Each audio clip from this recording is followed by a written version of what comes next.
साधना से करते हैं।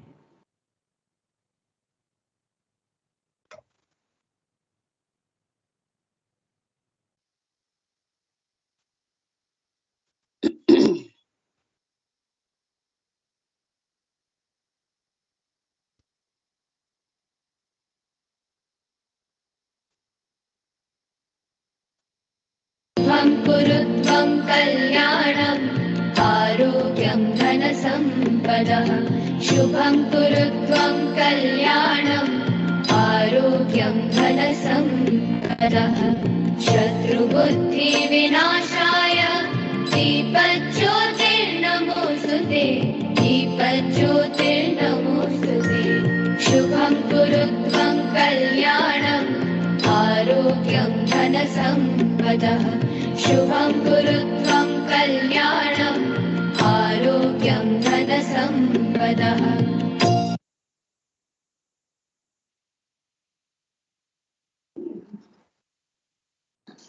Dhanyavad. There is a poem titled Wings that I would like to share with the audience and very specially with our young minds.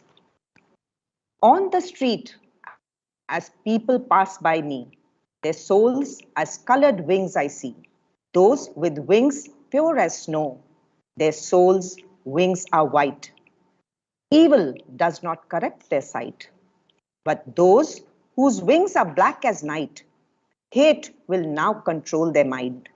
Yet still the light can some still find. Another type of spirit is really quite rare. The spirit of earth, their strong bodies bear. Patience and kindness to others they show. Patience in them like the mountain stream flows. What color are your wings? What songs do your actions sing? Think for once what others see and ask yourself, are you who you want to be? Needless to say, dear children, your wings are as bright as they can be and your spirits totally ignited. On that note, aren't we all eagerly waiting for yet another day of Ethics Bowl that is getting interesting day by day? You can feel the ideas taking a flight in these young minds, and that makes us extremely proud of them. On behalf of our school management, the principal, Mrs. Aarti Sharma, staff and students of Army Public School, Kirkee, I, Sonia Jhingan, extend a warm welcome to all present here. It is a great privilege for us to have the august presence of Mrs. Anita Nain, Regional President, Ava Southern Command, and Mrs. Aarti Jaldial, Chairperson, School, Ava Southern Command. A heartfelt welcome to both of you. I'm sure the participating teams are excited to start, but before we begin, holding the keys to the gates of ultimate glory is our esteemed jury. I take the opportunity to extend a warm welcome to our esteemed judges for sparing their valuable time. There is this beautiful quote, wherever knowledge takes us, I would like to be there first, unleashing the power it holds and passing it to the ones eagerly waiting to grab it. These beautiful lines certainly support the wisdom of thoughts and accomplishments which our esteemed judge carries. A PG from Gokhale Institute of Politics and a doctorate in law from Pune University. With 15 plus years of experience in teaching and a gold medalist in LLM. Currently teaching in PES Modern Law College, Pune. She was awarded with the Yashasri Puruskar by Abhyankar Mandal Thane and Gunvanta Punikar Award of PMC for Academic Excellence. She also enjoys classical music. Indeed, it's a great honor to introduce you all to a highly knowledgeable, charismatic, and dynamic person, Dr. Madhushri Joshi. On behalf of Army Public School, we warmly welcome you, ma'am. Thank you. Our next judge we have with us today is Dr. Pranay P. Oswal, a multifaceted individual who has made significant contribution towards the improvement of education standards in India. Having served at the highest levels in several educational-based firms, Dr. Oswal has been a key individual in implementing IQ Olympiad examinations in more than 300 schools in the country, empowering professionals with life skills across various industries, and offering strategic feedback to several startups across the varied domains. As a member of esteemed commerce chambers in the country, and with more than 17 years of corporate experience under his belt, Dr. Oswal has successfully helped in creating stable inroads for companies such as the Times of India Group, Manpower Incorporated, and WNS Global Services. These attributes have helped him in offering value towards the nation's development. We hope to imbibe some of these qualities. Request you all to greet him with a round of applause. A very warm welcome, sir. Thank you very much, ma'am. We are sure your perspective on the ethical issues being discussed today will definitely give a clearer insight and focus to our students. Our respected principals from APS Dehu Road, APS Bhuj, APS Babina, APS Arkepuram, and APS Trivandrum, who comprise of our team of observers, a very warm welcome to you all. The excitement is running high, and members of the Team A and Team C are ready for the challenge. So without further ado, to begin the proceedings for the day, I would like to welcome our worthy moderator for the day, Miss Renuka Joshi from APS Ahmednagar. Ma'am will be conducting the event for the day. The stage is all yours, ma'am. Over to you. Thank you. Thank you, ma'am, for the introduction. It is indeed my pleasure to be a part of this engaging competition. Before I start, I would like to confirm if I'm clearly audible to the audience. Thank you. Thank you, sir. Jai Hind and a pleasant morning to our honorable judges, enthusiastic participants, the worthy teacher in charges, and my dear audience. This is Renuka Joshi, and I'm truly grateful for the opportunity to be the moderator for Day 4 of Command Level Ethics Bowl Competition 2022. As it is rightly said, and I quote, "The difference between moral dilemmas and ethical ones is that in moral issues, the choice is between right and wrong. In ethics, the choice is between two rights." On this note, let us begin with today's competition. We have Team A and Team C with us for match 1. I now request the participants of Team A to introduce themselves to our audience and judges.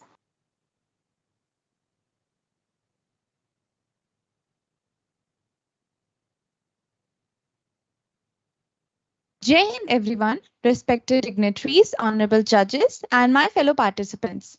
I am Vaishnavi Upadhyay representing Team A. Jai Hind everyone, this is Shreya representing Team A. Jai Hind everyone, I'm Swarangi from Team A and I wish all the very best to all the teams. Jai Hind everyone, I am Anit representing Team A. Thank you. Now it's time for the participants of Team C to introduce themselves to the audience. Good morning, my esteemed judges and observers. I'm Aryan Dwivedi from Team C, and I look forward to having a thought-provoking match. आप सभी को मेरा विनम्र नमस्कार। मैं तनिषा शेखावत समूह sir से।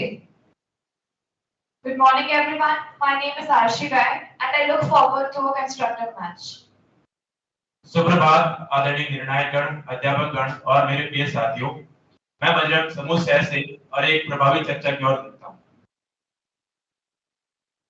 Thank you, Team C. I wish all the best to the teams as they explore ethical solutions to the given case studies.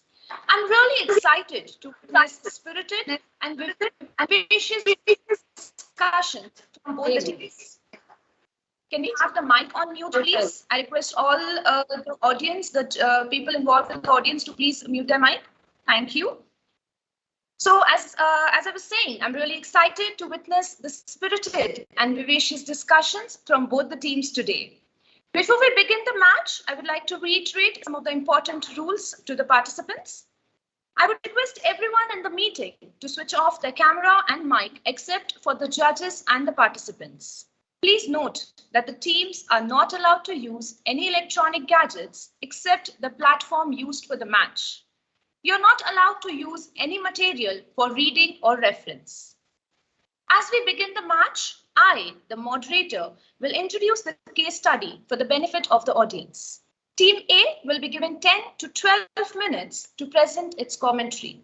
A reminder after 10 minutes and one after 12 minutes will be given to the participants. After that, 2 marks will be deducted for exceeding the time limit.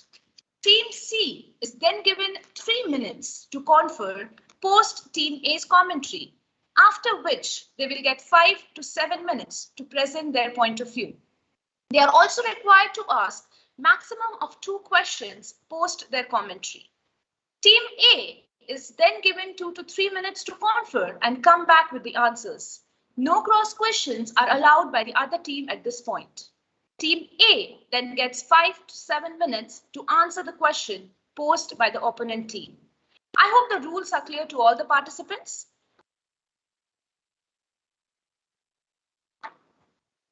If I can get a confirmation from both the teams. Okay. Yes, ma'am. Thank you. Clear. Yes, ma'am. Thank you. Thank you. Okay. So without any further ado, let us begin with the match. Team A, be ready as I'm now going to read your case study. Your case study is titled as Right to Privacy under Article 21. The appellant is a doctor who completed his graduation in 1987 and joined Nagaland State Medical and Health Service as Assistant Surgeon Grade 1 in 1991.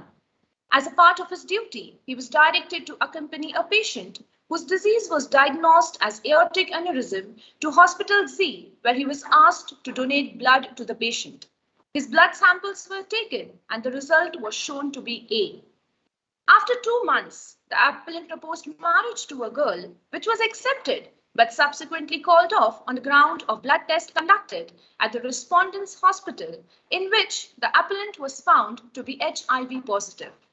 Since the marriage had been settled but subsequently called off, several people, including members of the appellant's family and persons belonging to his community, became aware of appellant's HIV status.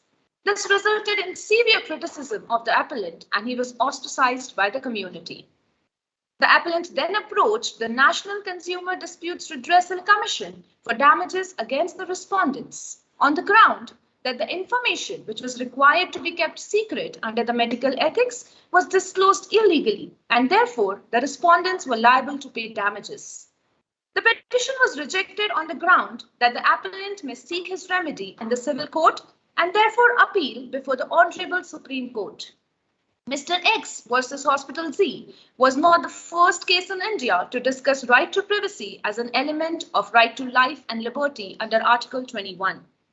The various precedents in the issue were discussed by the judge in the instant case and reiterated the position. The approach to be taken where there is a conflict between 2 derived rights under Article 21 also came under discussion in the instant case. The right to privacy of an individual and right to health of another were clashed in the instant case. The court tried to evolve an applicable standard in cases of such conflicts after appraisal of the previous judgments and the facts and circumstances of the instant case. Your question for the case study is, where there is conflict between 2 derived rights under Article 21, as in this case, the right to privacy of an individual and the right to health of another, how do you think both rights should have been protected?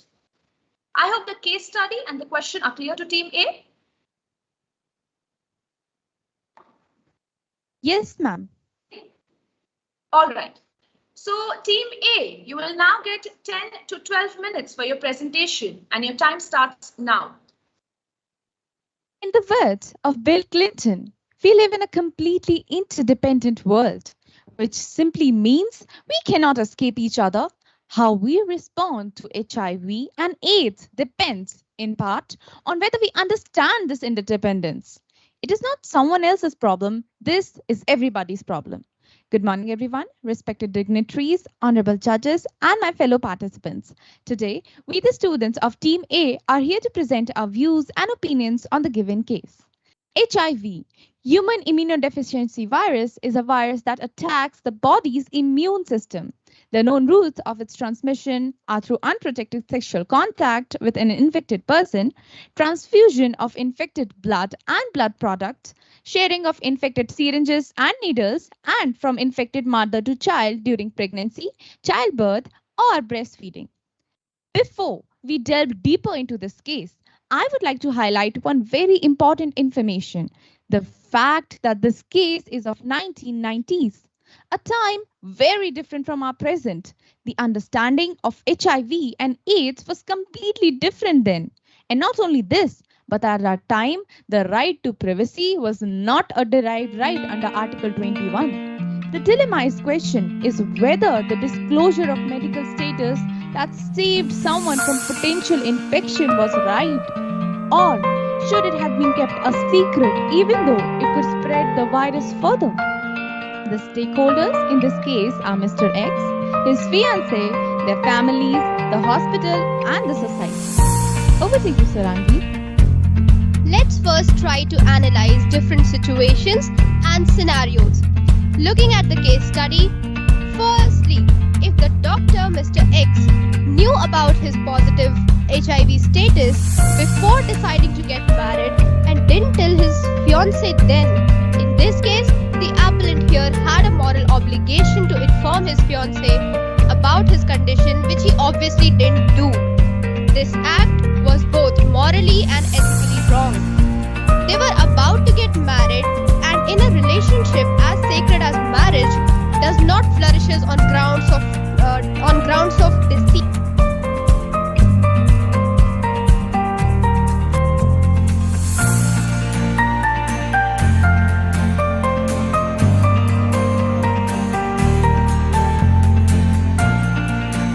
Two, Mr. X violated the fundamental rights to health of his fiancée and attempted to pose her to greater chances of contracting with HIV, which will restrict her from the pleasure of motherhood or will pass on this disease to forthcoming generations.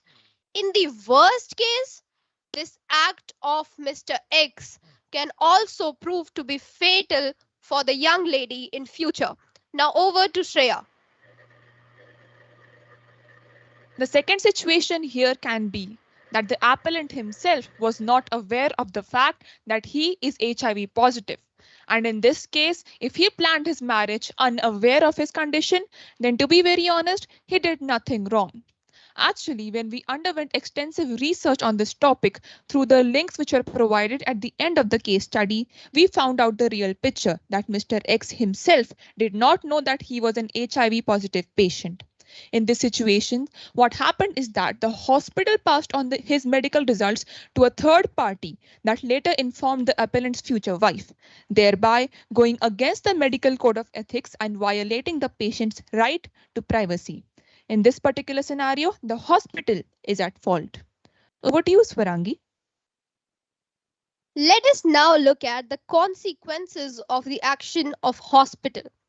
Publicly disclosing the medical reports of any patient, and that too in a family or community gathering, can have serious repercussions as follows.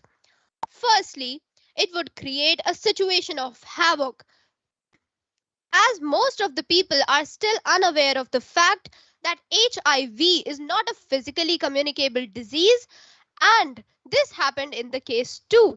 The patients often have to face isolation and heavy criticism.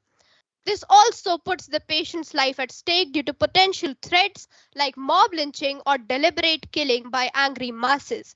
In December 2020, a 33-year-old woman suspected to have been infected with HIV was killed allegedly by her husband in Bangalore.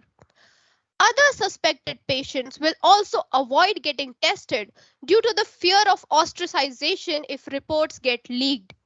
This would only increase the number of unreported cases over time. In such a situation, the doctors and the hospital is clearly violating the patient's right to privacy as guaranteed under Article 21 of the Indian Constitution.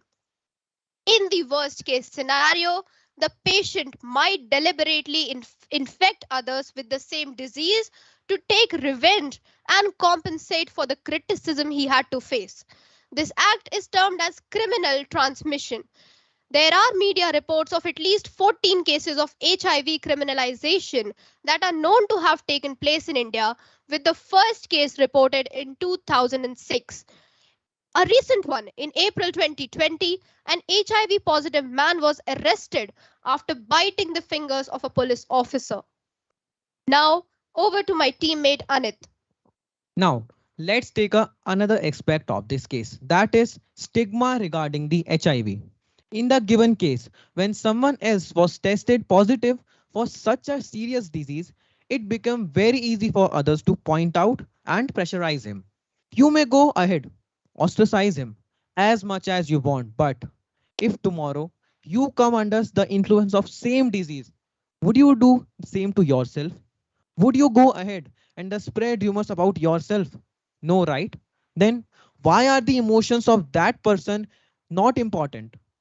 The decade when this case happened, that is in the 90s, people were not very open and informed about HIV and AIDS. A lot of stereotypes circulated around the world. Even if today we are trying to deal with such disease, you can just imagine what conditions it would have at that time. They could not understand the disease is actually is. Over to you, Vaishnavi. HIV is the virus that causes AIDS. AIDS stands for Acquired Immune Deficiency Syndrome. HIV and AIDS are not the same thing, and people with HIV do not always have AIDS. And not only this, there must have been a lot of stereotypes about the spreading of this disease as well, such as thinking that HIV spreads through saliva, sharing food or drinks, or using the same fork.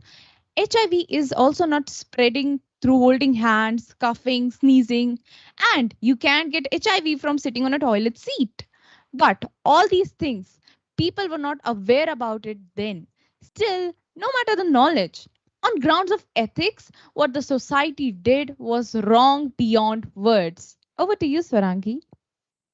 This all was happening when very serious HIV laws were not in place. Since then, there had been several attempts to make lives of HIV patients better. Let us now look at few examples.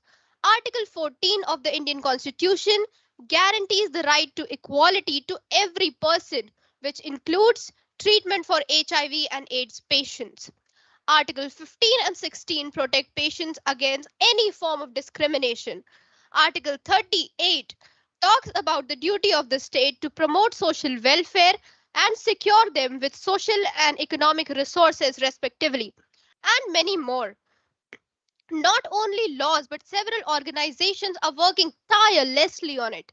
International organizations like United Nations and World Health Organization are working towards a better solution. And even in India, the National Youth HIV/AIDS Awareness Day is an event that spreads awareness about the same. Now, Shreya will tell us about the solutions to this problem. It would have been a good solution to inform Mr. X personally and then persuade him to tell his fiancée the status of his health. In this way, the right to health as well as the right to privacy would have been balanced. The patient must be counseled emotionally since he himself is in a state of shock and is unable to understand the consequences of his decision. If he does not change his viewpoint even after that, his loved ones and the fiancé too must be told the truth, but in the presence of Mr. X himself. We must make them understand that one can get affected with HIV due to other natural causes as well.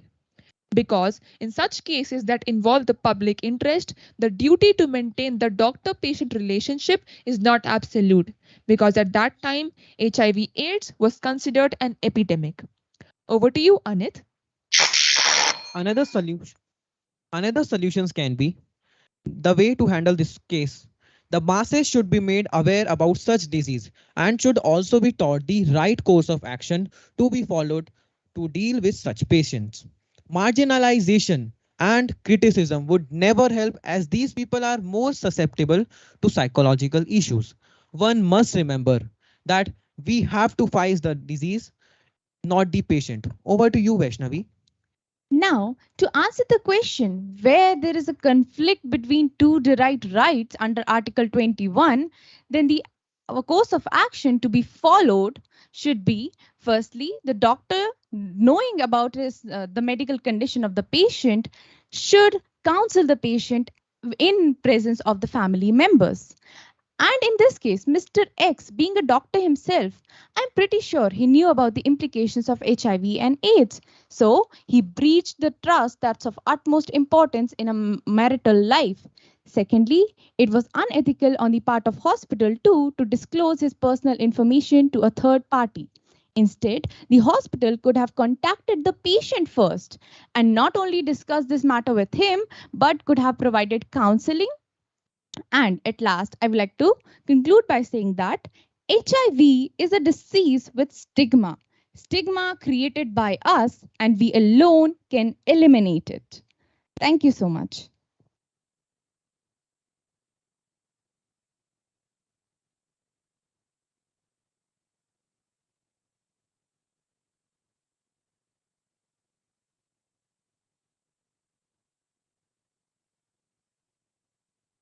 Thank you, Team A. It was quite a stimulating discussion. I request Team C to now confer for 3 minutes and present their commentary on Team A's presentation. Before we start the timer for Team C, it is a reminder for Team A and C both to check their network settings and ensure that the team is visible on the screen to the audience. Team C, your time starts now.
The time is up.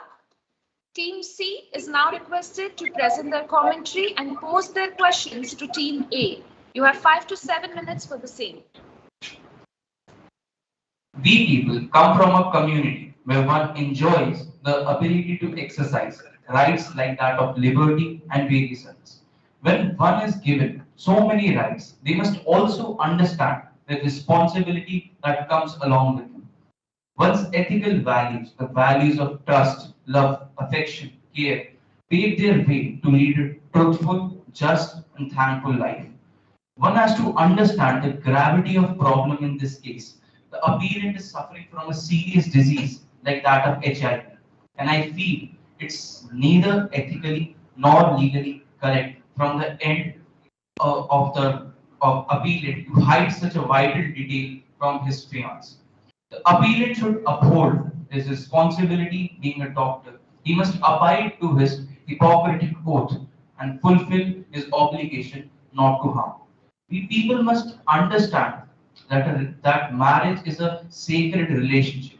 It is based on trust of both the people, and such a relation is based on foundation of life. It's not something that will survive in the long run. Not only it will run out, it will rule out the fact that how marriage of appealing might affect appearance fiance health.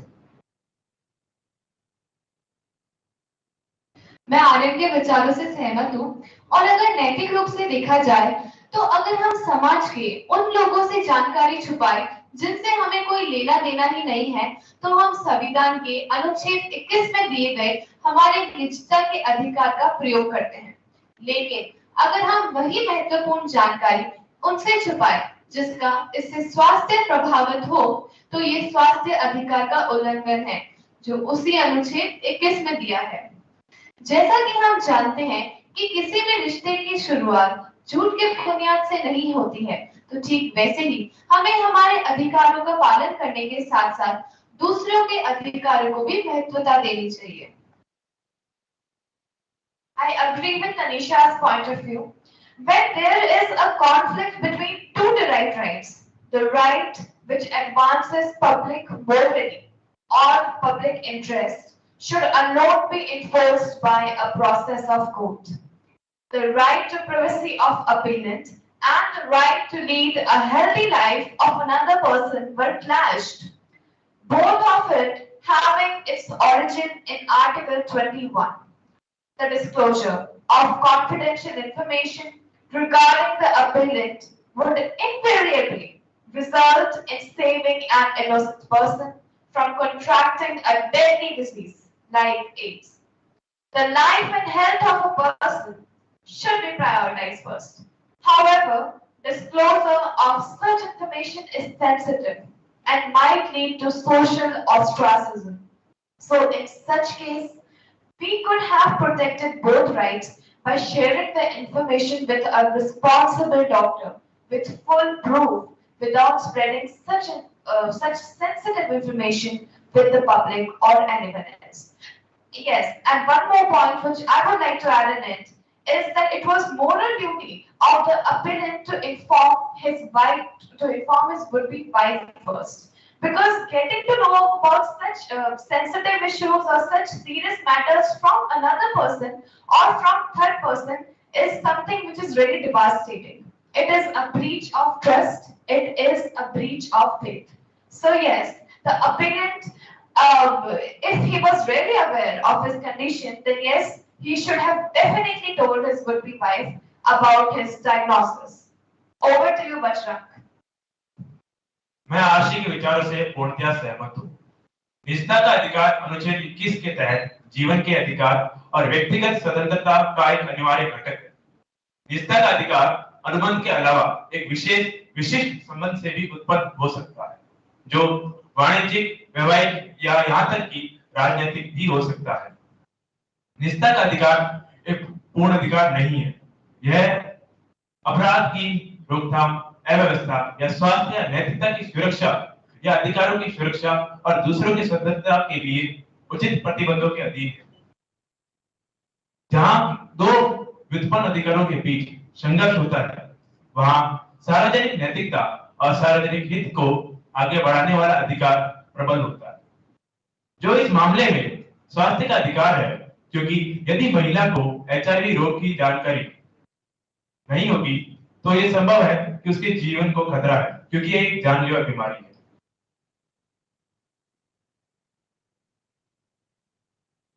मेरा आपसे पहला प्रश्न यह है कि उच्च श्रेणी के चिकित्सक को इतनी संवेदनशील बात जो अपनी होने वाली पत्नी से छुपाना उसके जीवन को खतरे में डालना होगा, किस हद तक नैतिक रूप से सही है? And our second question too is the right to privacy morally and ethically correct? If yes, then why?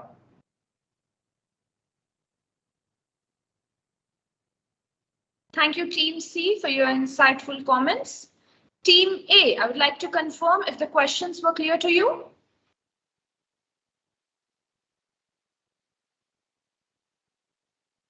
Yes, ma'am. The question is clear. Thank you, Team A. You will now get Excuse 3 me, minutes ma'am. to confirm.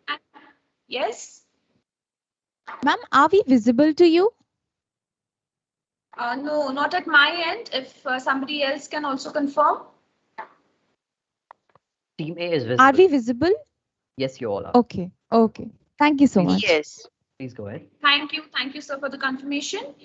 So Team A, you will now get 3 minutes to confer and come up with the answers to the questions posed by Team C. Your time starts now.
Team A, your time is up.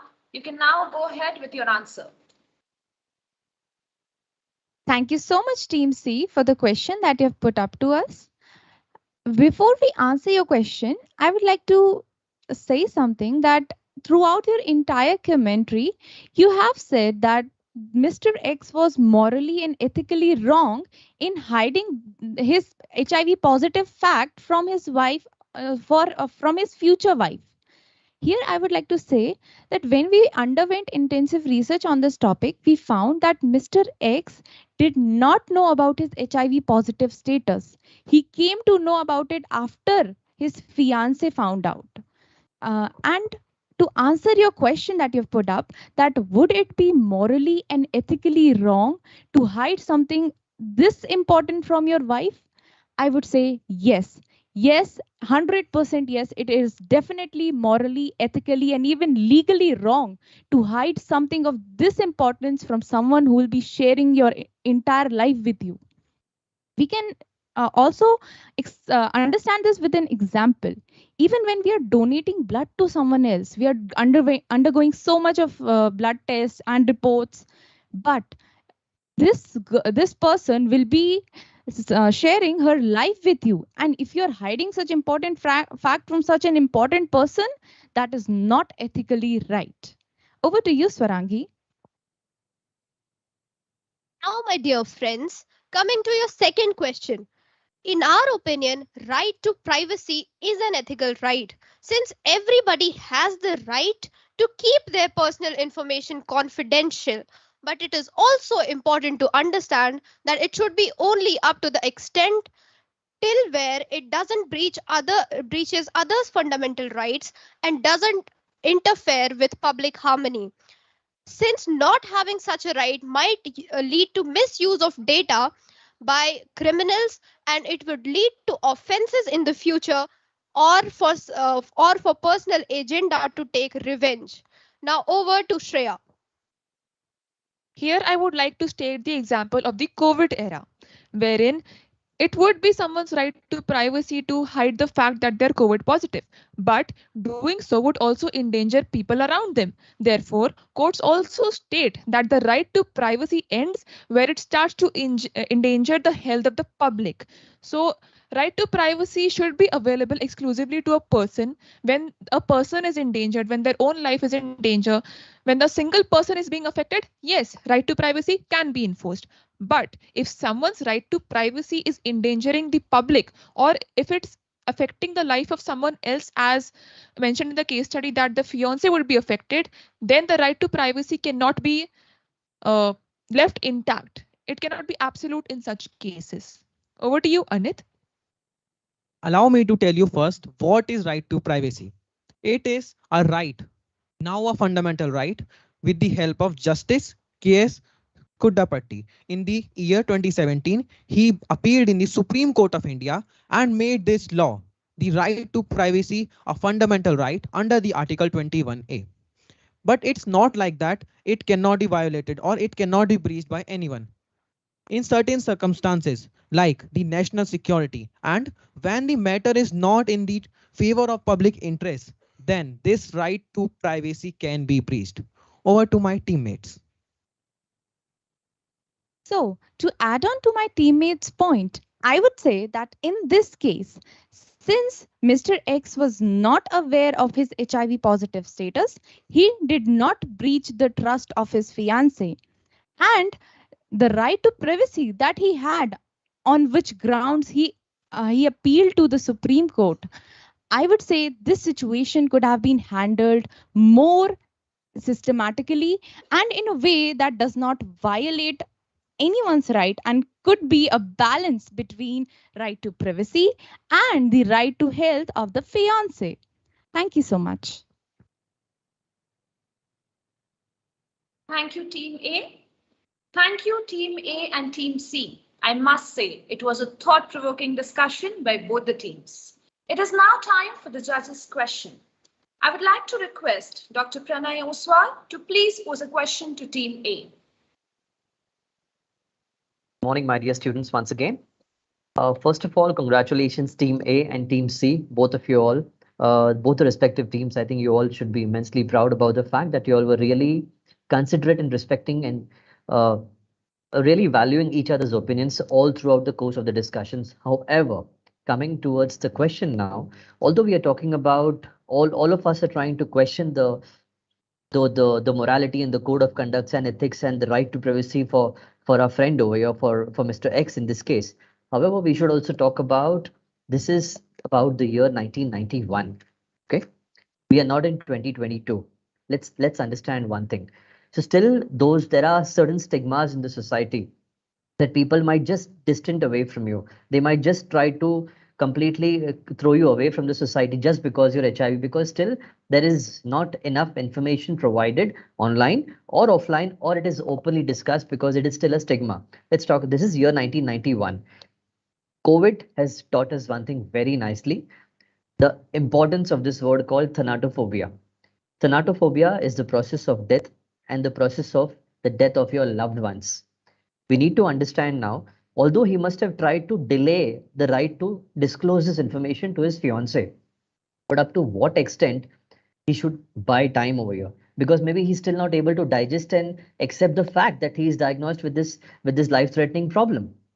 Then are we not also questioning in this case that he has been kind enough to go beyond his call of duty, help a patient, donate his blood? Take, is that also something not right on on his value part? So my question to you, particularly team A, is what is the importance of society in this case to accept a person with all such kind of illness?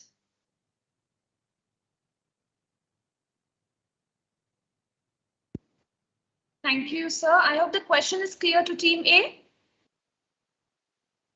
Yes, ma'am, it is clear. Okay, you can go ahead and answer the question. Thank you so much, Dr. Oswal, sir, for your question. And I agree with you that the society is one of the most important factor here. Because you see, in this case, what happened is that this doctor, Mr. X, he was so much ostracized by the society that he had to leave his job. Not only job, but he had to leave the state Nagaland. So to that extent, the society pressurized him. So it becomes of utmost importance that we form our society in a manner so that we are we are taking into account the emotional state of a person. We are not just judging them, because you see, as you said, that this is a case of 1991. Yes, it is the state, this is a case of the 90s. And at that time, as we said in our speech, at that time, HIV was still, getting progress. The scientists were making progress in it. So much awareness was not there. At that time, people without very intensive knowledge on HIV, they just went ahead and judged that person that ended up traumatizing Mr. X. Here, I would like to state that if awareness from our part is being delivered to the society, there can be many ways that my teammates will further elaborate. There can be many ways to create awareness in the society. Why? Because we are now in the 21st century, and this is the new generation. We have to come up with new solutions to such problems that are a stigma to the society. Over to you, Anit. Oswal sir, as you are also an entrepreneur, you are also a founder of a startup. So you must have seen in your startup or any MNC that in the workplace itself, some people are there who are not able to, who are not willing to work patients who are HIV positive. You might have seen that. But sir, you also know that this is ethically wrong. This is also morally wrong. And as a measure, I would like to suggest that we must do the counseling of the employees and the patient himself, that these are the measures that you have to take care while working in your work field or any other area. And the employees must be counseled that, see, this is not the case that this disease is spread through any physical contact, but it is spread through other means like the infected needles and other means. So it's not like that you will be infected immediately. Over to my teammates. Here, I would also like to mention that since 1991, there had been several measures to protect the rights of HIV and AIDS patients. The one landmark one being the HIV and AIDS Protection and Control Act 2017. It gave HIV and AIDS patients the right that they also have the right to be treated equally. They have the right to work in a healthy environment. Over to my teammate. Sir, as you very clearly mentioned that this case dates back to 1991, wherein not just the society, but doctors themselves were also afraid of such a thing. Maybe not because of taboo, but probably because it's a new concept. So I agree with you when you say that Mr. X does not deserve so much of scrutiny, that he himself would have first been in denial, then in shock, then maybe after he accepted, he would have been afraid to confess such a thing to even his close family members and his loved ones. Because at that time, if someone was even seen in front of an HIV ward in an hospital, people would very immediately start judging their morals and their character and so on. And as my teammates mentioned very clearly, from that time to today, we have made lots of progress. But in that time also, I believe that society could have been more responsible, but it was because they were afraid that they were not able to do so. Over to you, Swarangi. Sir, here I would also like to state the example of late Princess Diana. In 1987, she went ahead and contacted with HIV patients. Such events should have been publicly shown and broadcasted upon media and television or radios, even in newspapers, so that people learn about such prevailing diseases and also understand that they are not they cannot be spread by physical touch. And also it is important that people should not marginalize such patients. Now, I would also like to suggest here that so that there are no Mr. X's in future, we should also inculcate uh, such campaigns and such things in our education system, so that children from the very grassroots level itself understand that understand and get to know the right course of action to be followed when dealing with patients with HIV and AIDS. Hereby, we would like to close our case, sir. Thank you. There's another question for you, Team A. Although the intent of Mr. X, okay, his intentions were absolutely nice and kind when he initially went to the hospital. He went there for the cause of blood donation for somebody who was really going through a problem of aortic aneurysm. We didn't try to focus about that because that itself is a life-threatening disease. Because he's trying to help somebody who's already going through pain. So definitely there were certain good things about Mr. X as well. Second thing was whenever there is something difficult happening in a person's case, in these are those moments of adversity primarily I call it. So don't you think it was my question now, that's my question for all of you, team A. Don't you think this is the moral responsibility of the hospital and its team particularly to counsel Mr. X and give him some time to sink in with this information? Because if I tell you all of a sudden you're suffering from AIDS, you're suffering from HIV, would you take it as a happy news, or would you take it as a news to really sink in and take some time to actually mull over it, spend some time over, because you know that you're going to end your time is limited, your clock is starting now. So my question to you primarily, again coming back to the same one, is how is it, well, don't you think it's important for the hospital to actually first counsel Mr. X and then give him some time and go accordingly? Thank you so much, sir, for your question. As you asked that this disease is something that is very difficult for us to sink in if we get to know that we are diagnosed with it. I would like to say that in 1991, when he came to know about this, that he has the disease, at that moment in time, hospitals did not used to have cells, that is counseling cells. They did not used to have that. However, though that was not there, I would say that it was important. It was very important because the emotional and psychological trauma that is going through in his mind, that is something that needs some counseling, that needs external help. He alone will not be able to digest that information. And to add on to that, I would say that had it been a case of today we have an act that makes it necessary for hospitals to have a cell that is for counselation for HIV and AIDS patients. They are counseled privately also and along with their family, so that emotional support can bind them together, because where there is hope there's life. Over to my teammates. Sir, I also agree with the first part of your question that Mr. X also had lots of good values in him, because the sole reason why he went to Madras in that time was to help out the uncle of the minister who had ordered that you should go with my relative. I trust you to take care of him. He had only gone there by the intention to get the operation done. And when the operation was underway, it was found that the person who was being operated on had a shortage of blood. And at that time, for some reason, they did not take Mr. X's blood, but they took the blood of the taxi driver who had taken them there. He was not informed that why we did not take your blood. He had no information. And later on, the hospital called the minister that, sir, the doctor who came along with the relative is actually HIV positive. And the minister, for some reason, thought that it would be okay to just simply openly declare into society that here, this so and so person is HIV positive, do not marry him, and so forth. So in that time, it would have been ethical on his part to actually disclose the information privately to the person himself and then explain that, dear friend, you have so and so condition. I am completely here to support you. I understand what you're going through. Instead, what he did was he publicly proclaimed this to not to the person himself, but to the fiance's friend that go and inform her that your future groom is suffering from so and so issue. Over to you, Swarangi. Sir, according to psychologist Sigmund Freud's denial theory, it usually takes weeks or even months for such patients to come out of the state of denial and accept their physical conditions.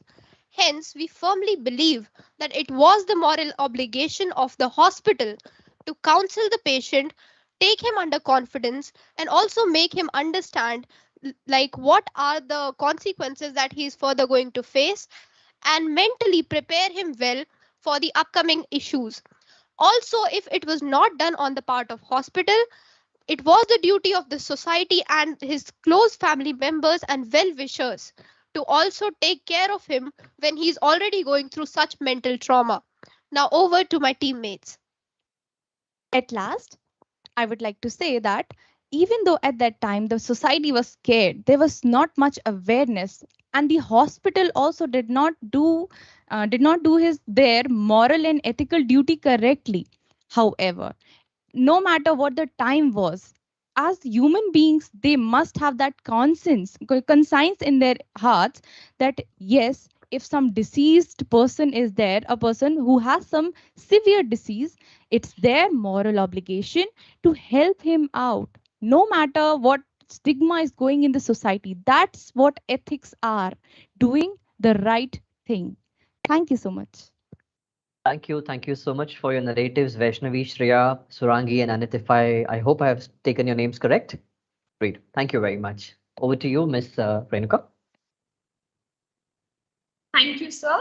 Now I'd request Dr. Madhushri Joshi to pose her question to Team A. Yes, Renuka.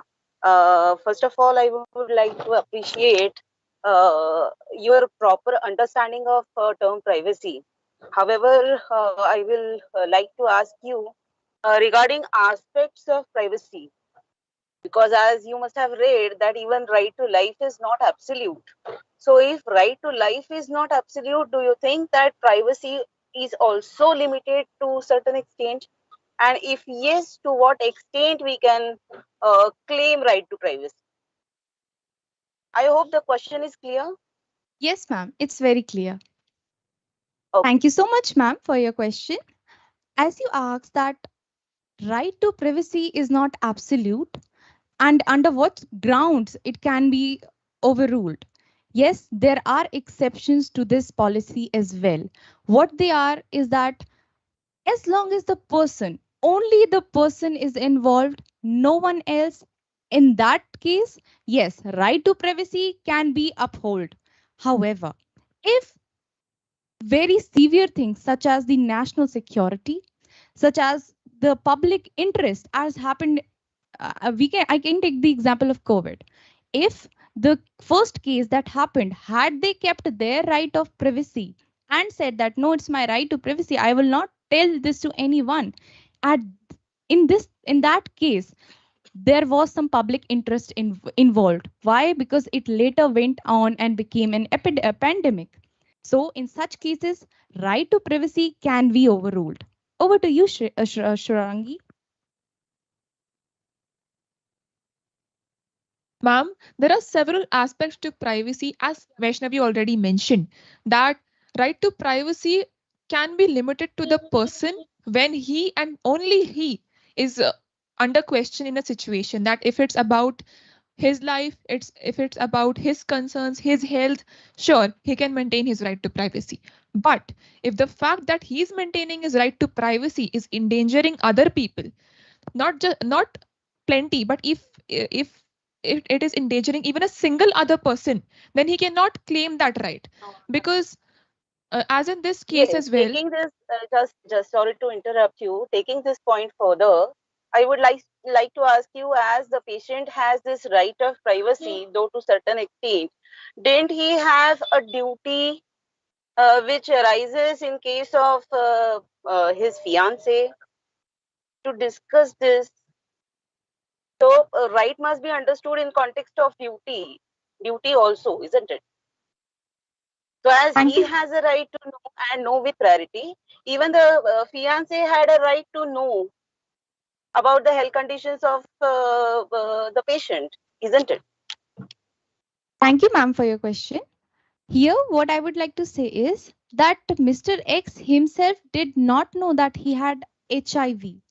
So, in that case, actually, he came to know this from his fiance, because his fiance got to know this from the minister, who got a call from the hospital where this blood test was taken. So, here, Mr. X himself didn't know that he had HIV.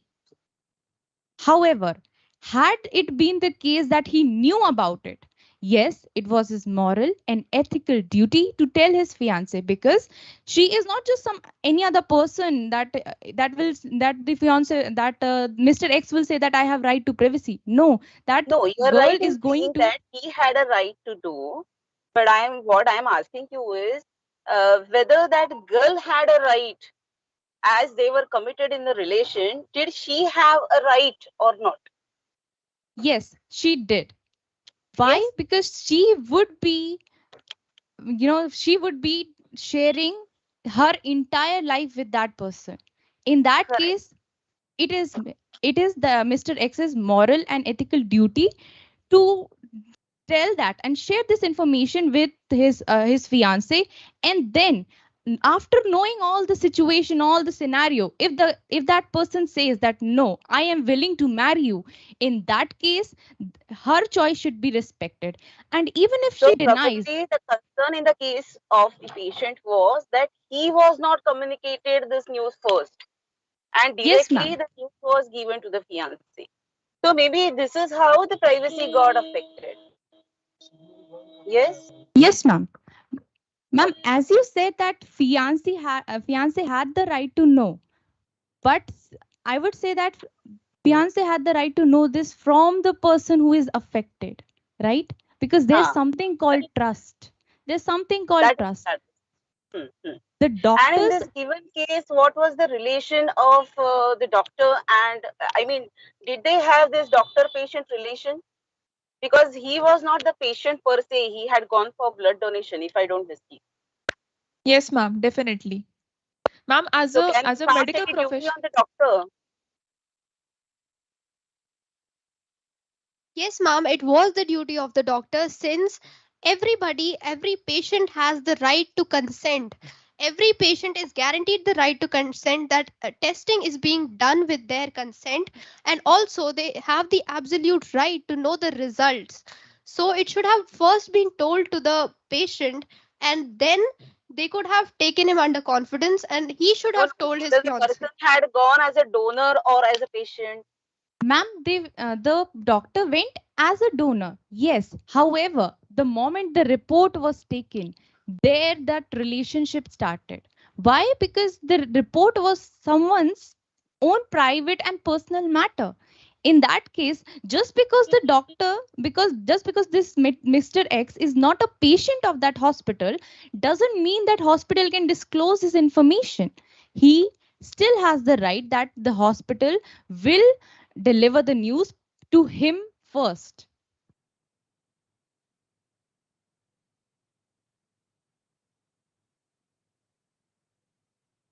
Hello. Yes, ma'am. Yeah. While considering Article 21, don't you think that Article 14 and 19 should also be considered to cater?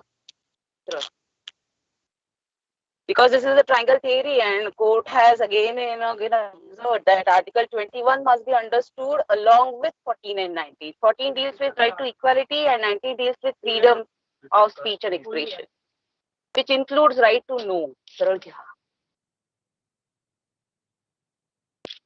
Ma'am, thank you so much for your question.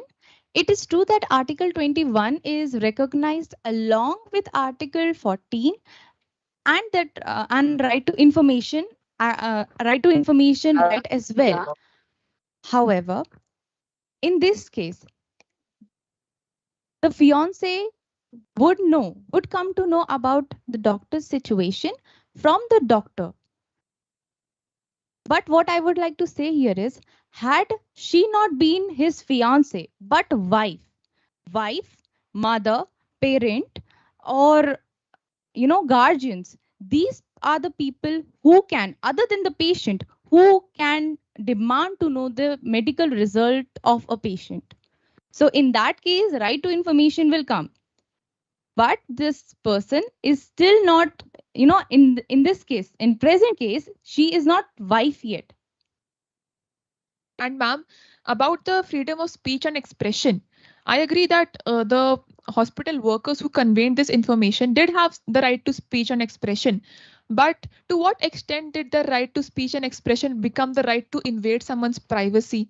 Yes, you have the right to speech, but in such a sensitive issue, isn't it your ethical and moral obligation to first go and only convey to the patient in question, Mr. X over here? I mean, isn't you have the right, but you also have a duty to only convey it to the person himself. Over to you, Anit. And we all know that when someone becomes a doctor, he takes a oath that he will maintain the privacy of his patient because the patient is trusting him. He himself is a god for someone else.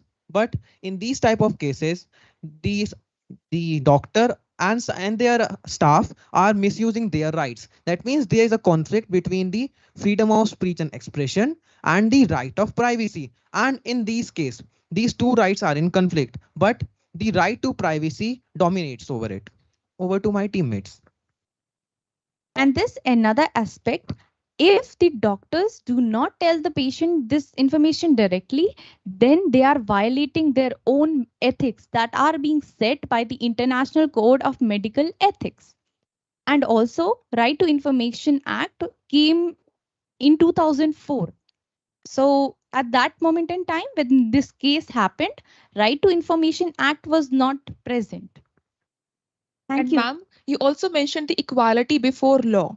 So equality before law would ensure that the person would not lose his job simply because he is infected with HIV. But it did happen in the case. So we do agree with you when you say that the equality before law should have been considered and the freedom of speech should have been utilized responsibly. Thank you, ma'am.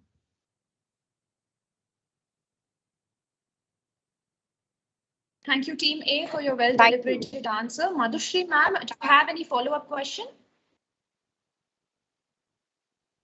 No, not here. Thank you. Thank you so much, ma'am. Thank you so much, ma'am. Judges as well as the participants. With this, we have come to the end of round one. It was indeed a fascinating and a gripping discussion. I'll now declare a break of 10 minutes before we begin with Team C's presentation. I would request the judges to kindly tabulate the scores for Team A. Thank you, everyone. We'll meet after a 10 minutes break.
Judges on the screen, please.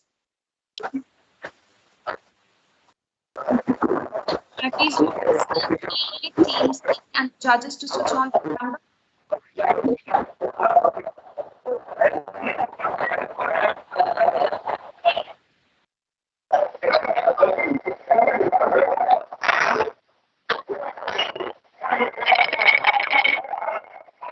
Thank you. I once again would like to welcome our respected judges, participants, and our dear audience. Before we begin with round 2, may I please request everyone except the judges and the participants to switch off their mic and camera. It is now time to begin with the proceedings of round 2. I would like a confirmation from Team C if they are ready.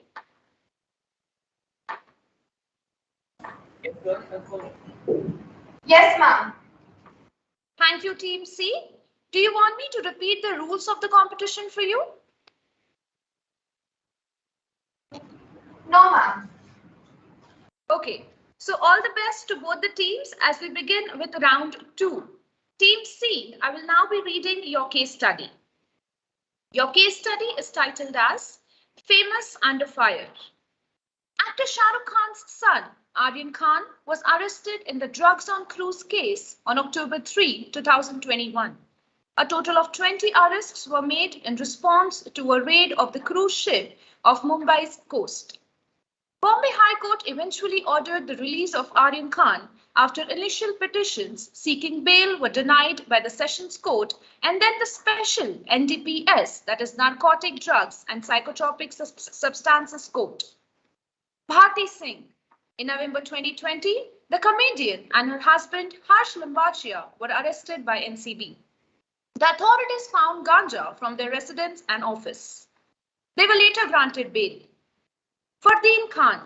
On May 5, 2001, the actor was arrested by NCB in Mumbai for allegedly trying to buy cocaine. A special court granted him immunity from prosecution in the case in 2012.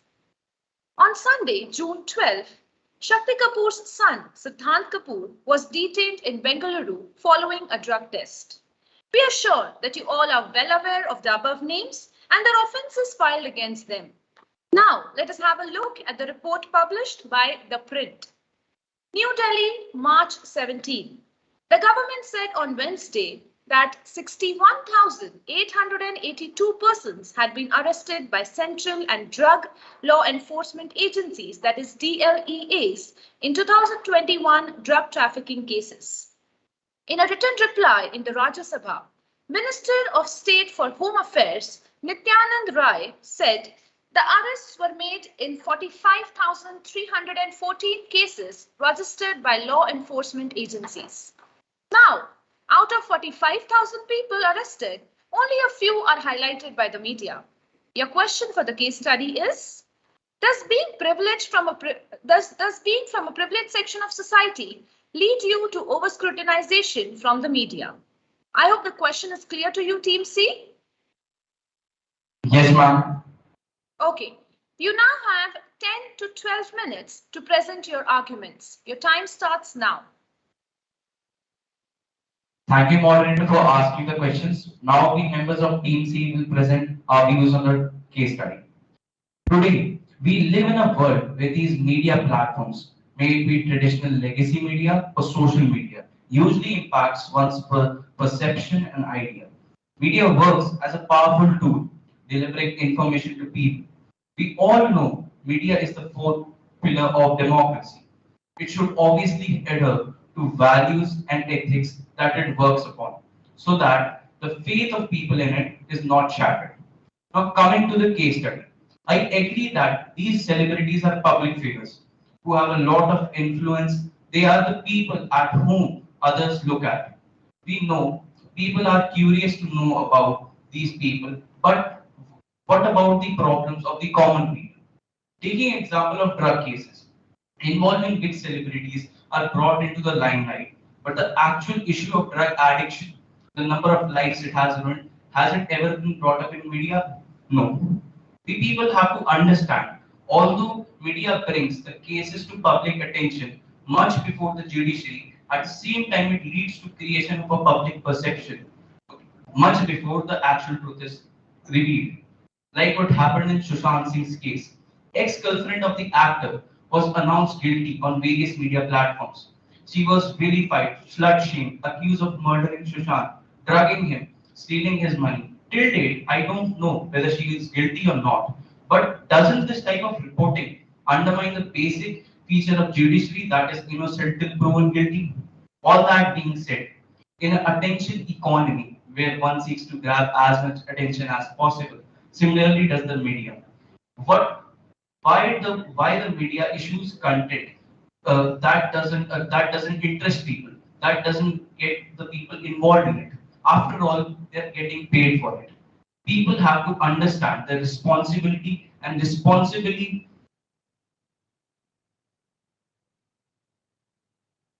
we monitor the content they follow. We must demand for a content that is not dramatized in any way and hope for the welfare of people at the same time.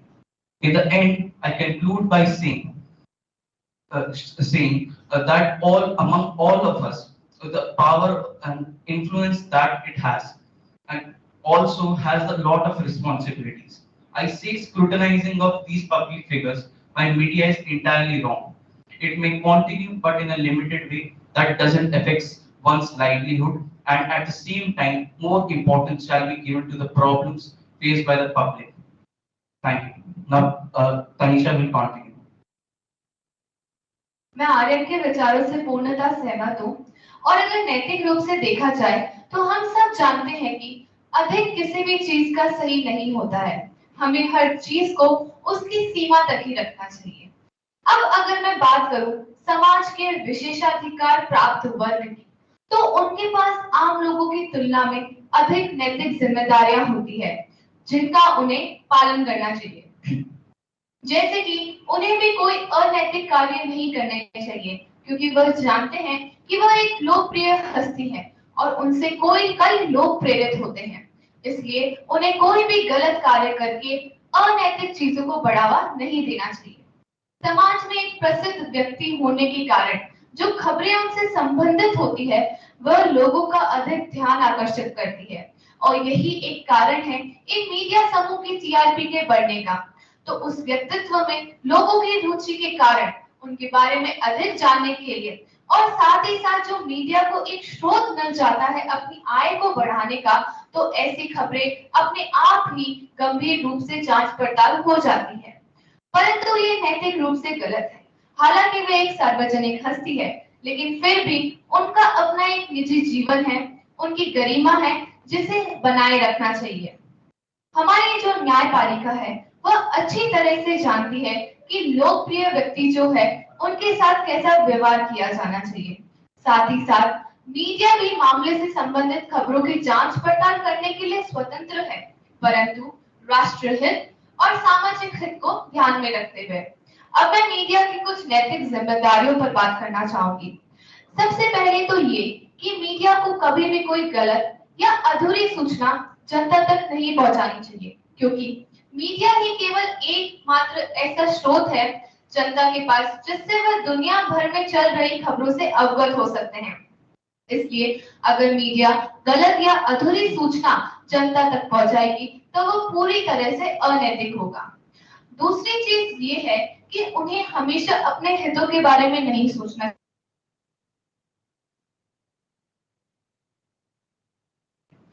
सामाजिक सरोकार और राष्ट्रीय हितों को ध्यान में रखते हुए मीडिया को अपने कर्तव्यों का पालन करना चाहिए और ऐसा नहीं होना चाहिए कि वह अपने चैनल की लोकप्रियता के लालच में आकर बिना बात के उस मामले की गंभीरता से जांच पड़ताल करे।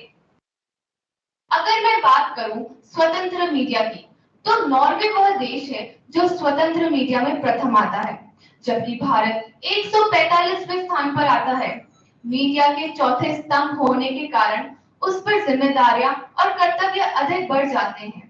ना कि वह केवल संपूर्ण और संतुलित जानकारी दे, बल्कि ये भी कोशिश करे कि वह अपनी सूचनाओं से राष्ट्रहित, जनता के मौलिक अधिकारों को और अपने स्वतंत्र होने के अधिकारों की भी रक्षा कर सके। I agree with Tanisha's point of view. No doubt, the celebrities are expected to be righteous as their living style and behavior becomes idol for many, as they enjoy large fan base and are ambassadors of many products, government policies, and sometimes representatives in international forum. Therefore, people relate with them and want to know about their likes and dislikes. But we must not forget that after all, they are human beings. Media trial on the basis of suspicion is the worst experience these people go through. It is said, when the great fall, the fall is great. Many crimes such as murders and theft take place every day, but they go unnoticed as they are committed by common people. But even a slightest mistake committed by any celebrity is highlighted by media. And this media trial gives judgment before the actual judgment comes. I would like to give an example of Deepika Padukone, who was suspected by narcotics department for taking drugs. Although due to lack of evidence, she was released. But the same celebrity represented India in Cannes Film Festival as a jury member in 2022 and was admired world over. I would also like to give example of Amber Heard and Johnny Depp, who went through media trial on the basis of his wife accusation. The media declared him accused before the court decided. Later on, we all know that he was given clean chit, and it was his wife who was the accused. These two examples clearly state that media trial has now become a norm, not only in India, but world over. Another important point which has contributed in promoting this norm is the paparazzi culture. The craze of people to know about the personal life of celebrities and the TRP of media houses has also given rise to such culture. Whether it's airport, marketplace, everywhere the media follows the celebrities.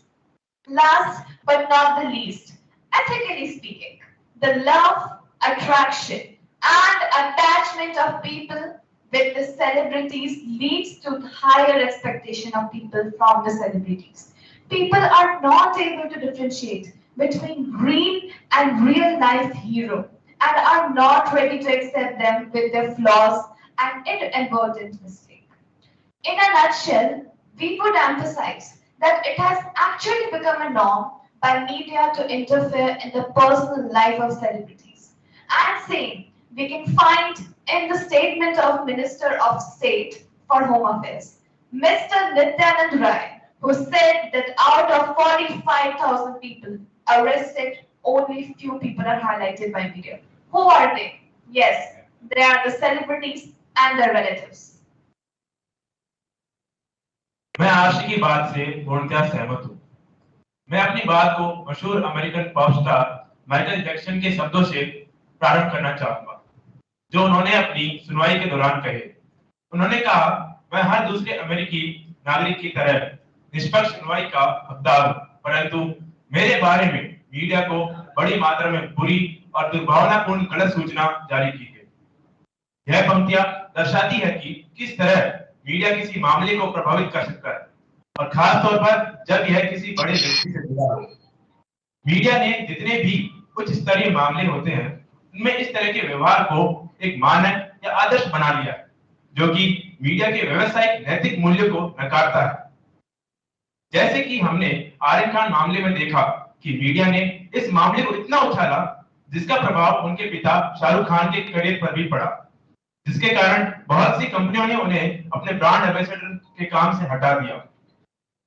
Media की नैतिक जिम्मेदारी है कि वह सभी घटनाओं पर नजर रखे और यदि किसी अपराध को छुपाया जाए तो उसे लोगों तक पहुंचाए। लेकिन इसका अर्थ यह नहीं कि मीडिया बिना किसी तथ्यों के आधार पर या बिना जांच के या आधी अधूरी जानकारी के साथ किसी भी मामले को उछाल दे और फिर स्वयं ही उस पर फैसला सुना दे। बहुत बार मीडिया द्वारा किसी एक मामले को अधिक प्रमुखता देने से कई अहम खबरें लोगों तक पहुंच ही नहीं पाती और इन मामलों के नीचे कहीं दब जाती है। जैसे कि हमने आर्यन खान मामले में देखा कि मीडिया चैनलों ने अपने चैनलों पर इसके बारे में चर्चा और बहस करके पहले ही आर्यन खान को दोषी करार कर दिया, और मीडिया द्वारा इस मामले को अधिक उछाला जाने के कारण इससे भी अधिक महत्वपूर्ण गुजरात के मुंद्रा बंदरगाह पर ड्रग्स जब्ती का मामला, जिसमें राजस्व खुफिया निदेशालय द्वारा 21,000 करोड़ की हेरोइन जब्त की गई, वह इस आर्यन खान मामले के पीछे धूमिल हो गया। इसमें कोई संदेह नहीं कि बहुत बार मीडिया के कारण ही उच्च स्तरीय मामलों में पीड़ित को न्याय मिल पाता है, जैसे कि जैसिका लाल मामले में मीडिया के कारण ही अपराधी मनु शर्मा को सजा मिल पाई। परंतु इसका अर्थ यह नहीं कि मीडिया अपने टीआरपी को बढ़ाने के लिए किसी भी मामले को अधिक बुनाए, जैसे कि सुशांत सिंह राजपूत के मामले में मीडिया ने मामले को कहां से कहां पहुंचा दिया, इसका पूरा अर्थ ही बदल कर रख दिया था। मीडिया के साथ साथ धन्यवाद। Thank you, Team C. You have expressed some very good points. It is now time for Team A to confer for 3 minutes and present their commentary on Team C's presentation. Your time starts now.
Your time is up, Team A. You're now requested to present your commentary and post the questions to Team C. You have 5 to 7 minutes for the same. Okay, ma'am.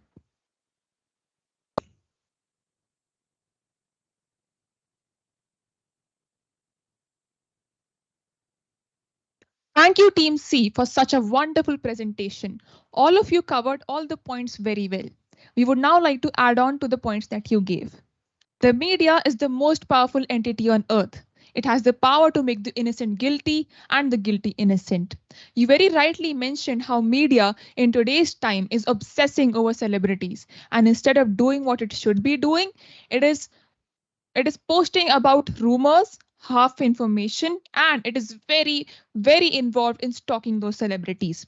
You also mentioned how the problem of drug addiction in the context of celebrities only was explored by the media, whereas it should have been addressed as an issue in a neutral manner by the media. It should have done the reporting of the entire case and also stated some preventive measures instead of only obsessing over Aryan Khan, a teenager who is the son of Shah Rukh Khan. If in that time you had noticed, each and every single channel, every other channel is posting the same thing, but the media has a responsibility to give wide coverage of actual issues. So it was not ethical of them to simply obsess over one person, where their greater duty as the fourth pillar of democracy was to report the issue as a whole. Over to you, Vaishnavi. Here, I would also like to bring to your notice that there's a reason we call these people celebrities.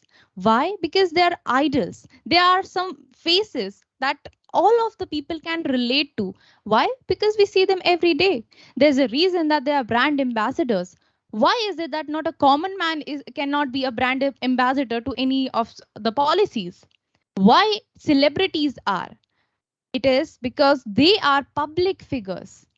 It is true that the media did something unethical here by doing something that should not have been done, by over scrutinizing only the celebrities. What you said is correct, that they should have been neutral in their approach. This was not done here. However, I would like to tell you about parasocial relationships. It is something that we develop with celebrities. It happens because celebrities are faces that we see on an everyday basis, right? We see them on posters, advertisements, movies, and I'm not just talking about movie stars.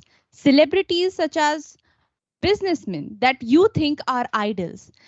All, all these categories come under the term celebrity. Also cricketers. So by seeing them every day, we kind of develop a relationship with them, and that is called parasocial relationship.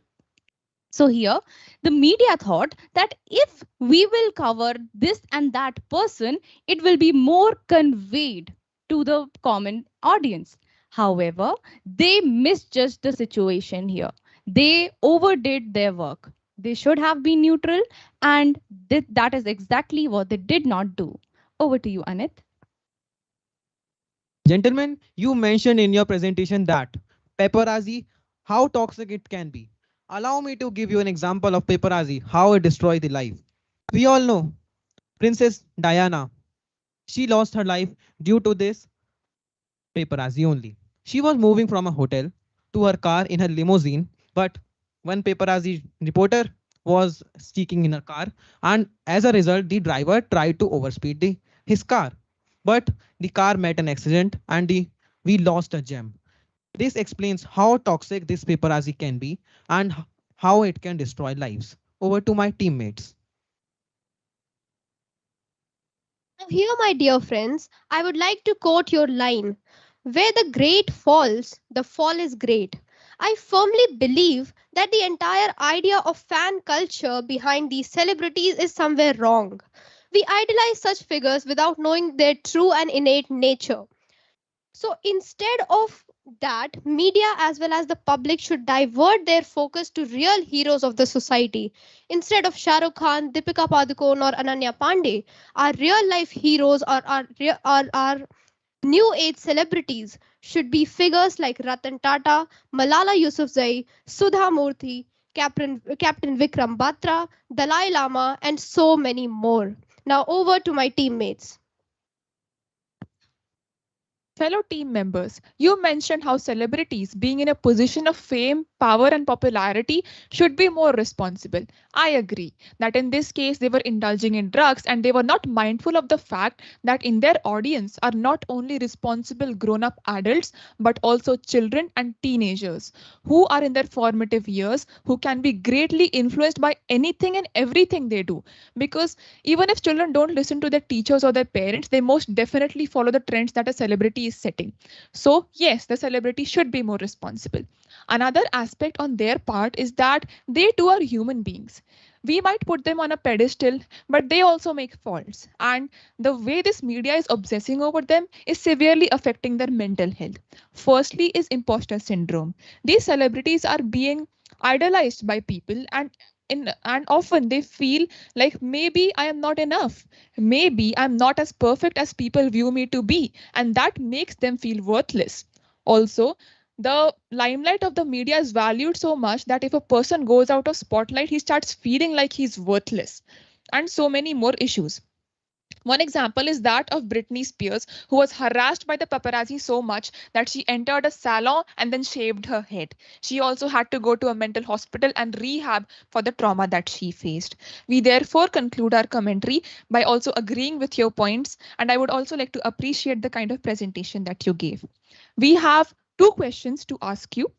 Firstly, citizens have the right to information, as most courts state. But celebrities have a problem with this, and they state that this right to information is invading our privacy. Therefore, how do you suggest we should regulate? Nay, the courts also say that the celebrity may have the right to privacy, but in issues of public interest such as drugs, the celebrity cannot keep such information hidden. Therefore, how do you suggest we can regulate the media's interference? They should only be limited to public issues, but they're also interfering in personal lives. Secondly, citizens have the right to speech and are also entitled to have an opinion. But these rights are giving rise to a wildfire of cancel culture and trolling. Suggest some measures to curb this issue as well. Thank you. Thank you, Team A, for your insightful comments. Team C, before we start your timer, I would like to confirm if the questions are clear to you. Team to repeat the second question. Team A, please repeat the second question. Yes, ma'am, definitely. The second question that I mean to ask you is, citizens have the right to speech and they are also entitled to have an opinion. But these rights are giving rise to the wildfire of issues such as cancel culture and trolling. What measures do you suggest we should take to curb these issues? Thank you, Team A. Team C, you will now get 3 minutes to confer and come up with the answers to the questions posed by Team A. Your time starts now.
Team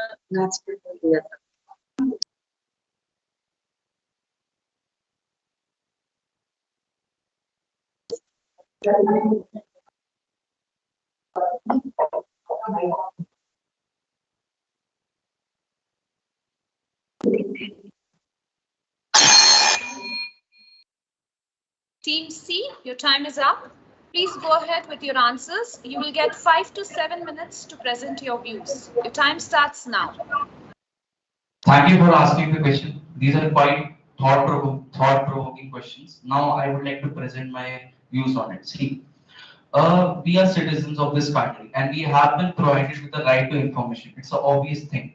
But there is always a limit after which, okay, it becomes a bit too excessive. We have to understand, although these celebrities, these are public figures, and people want to follow up, okay, people want to know about what all they are doing because they have an influence over society. People get affected by what all decisions they make and what all things they do in their daily life. But at the same time, okay, this right to information shouldn't hinder one's privacy. It shouldn't like affect the celebrities or anyone in such a way that their livelihood gets affected by it. People have to understand that how okay, now so coming to the drugs issue. So if the celebrities are involved in something like this, and then okay, revealing such an information becomes necessary so that the information could reach the concerned authorities and deciding whether to punish them or not could be done. Now Tanisha would continue. जैसा कि मैंने कहा था कि media हमें अवगत कराने में एक अहम भूमिका निभाती है। हम जानते हैं कि जो ये लोकप्रिय हस्ती है उनके भी कोई निजता के अधिकार होते हैं।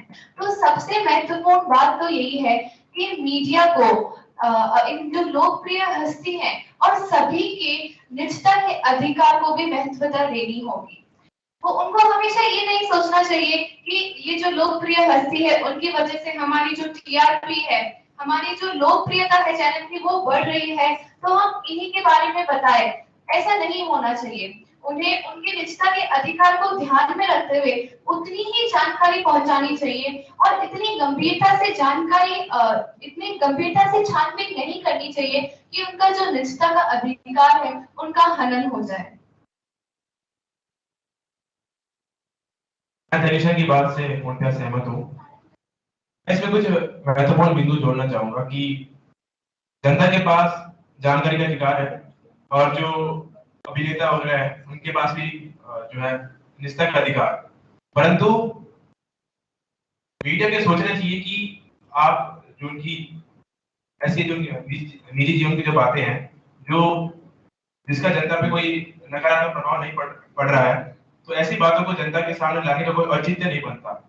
यदि आप ऐसी बातों को जैसे कि वे कहाँ जा रहे हैं, क्या खा रहे हैं, ये सब जो बातें हैं, यदि आप ऐसी बातें जनता के सामने लेके आ रहे हो तो इसमें आपका खुद का स्वार्थ है। ये आप कोई जनता को जानकारी देने के लिए नहीं कर रहे हो क्योंकि इन जानकारी से कुछ फायदा भी नहीं है हमें। हाँ, अगर कोई ऐसी जानकारी है जिससे जनता को सीधा सीधा फर्क पड़ता है तो ऐसी जानकारी जरूर देनी चाहिए। जैसे कि हम देख सकते हैं कि जो आर्यन खान का केस था उसमें उतनी ही जानकारी मीडिया को जो है जनता तक पहुंचानी चाहिए थी जितनी की जो एनसीबी है उन्होंने कही थी। उन्हें इसके ऊपर अधिक खुद की तरफ से जोड़ के कोई बात नहीं कहनी चाहिए थी क्योंकि इससे फिर जो है जैसे आपने एक शब्द प्रयोग किया था कैंसिल कल्चर, वो बढ़ता है।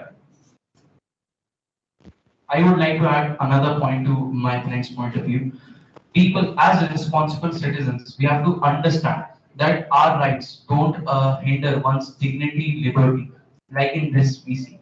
And now Arshi would start by answering the second question. Yes. So coming to the second question, as you have already stated in a question, that citizens have right to speech, and this is somehow promoting cancel culture or boycott culture among the public, right? So, see, yes, of course, we all have right to speech, but right to speech should not be implemented on the breach of national interest or social responsibility can't be put at stake. Because if you are speaking something unethical in public, which is breaching a national interest or which is causing harm to the society, which is not which is against social obligation or social responsibility of an individual, then that right to speech is really, I mean, it's not good at all. So yes, of course, it is social responsibility of each and every individual. And secondly, in social media, now coming to the regulations part. So on social media, we have this community policy which restricts or which refrains people from posting something unethical or something which is not acceptable by people. It blocks their comments, it bans their, and it corrects their mistake as well. And most importantly, this community policy, it builds a supportive and friendly network among people. And lastly, I would like to say that there are thousands and thousands of hate tweets and hundreds of memes floating around on social media. But what's forgotten in this peddling is that, I mean, in this peddling of hate is the garb of humor. This can have disparaging impact on the mental health of celebrities as well. So,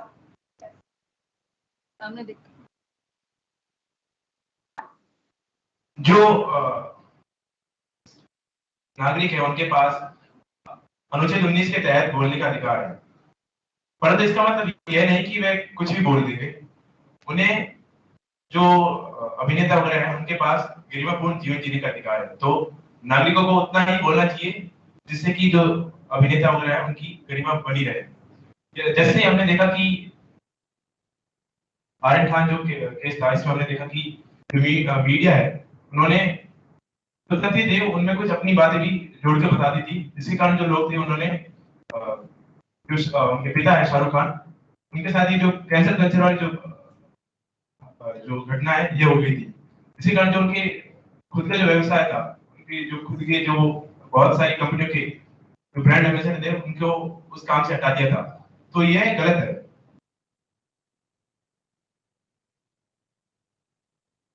thank you. Thank you, Team C.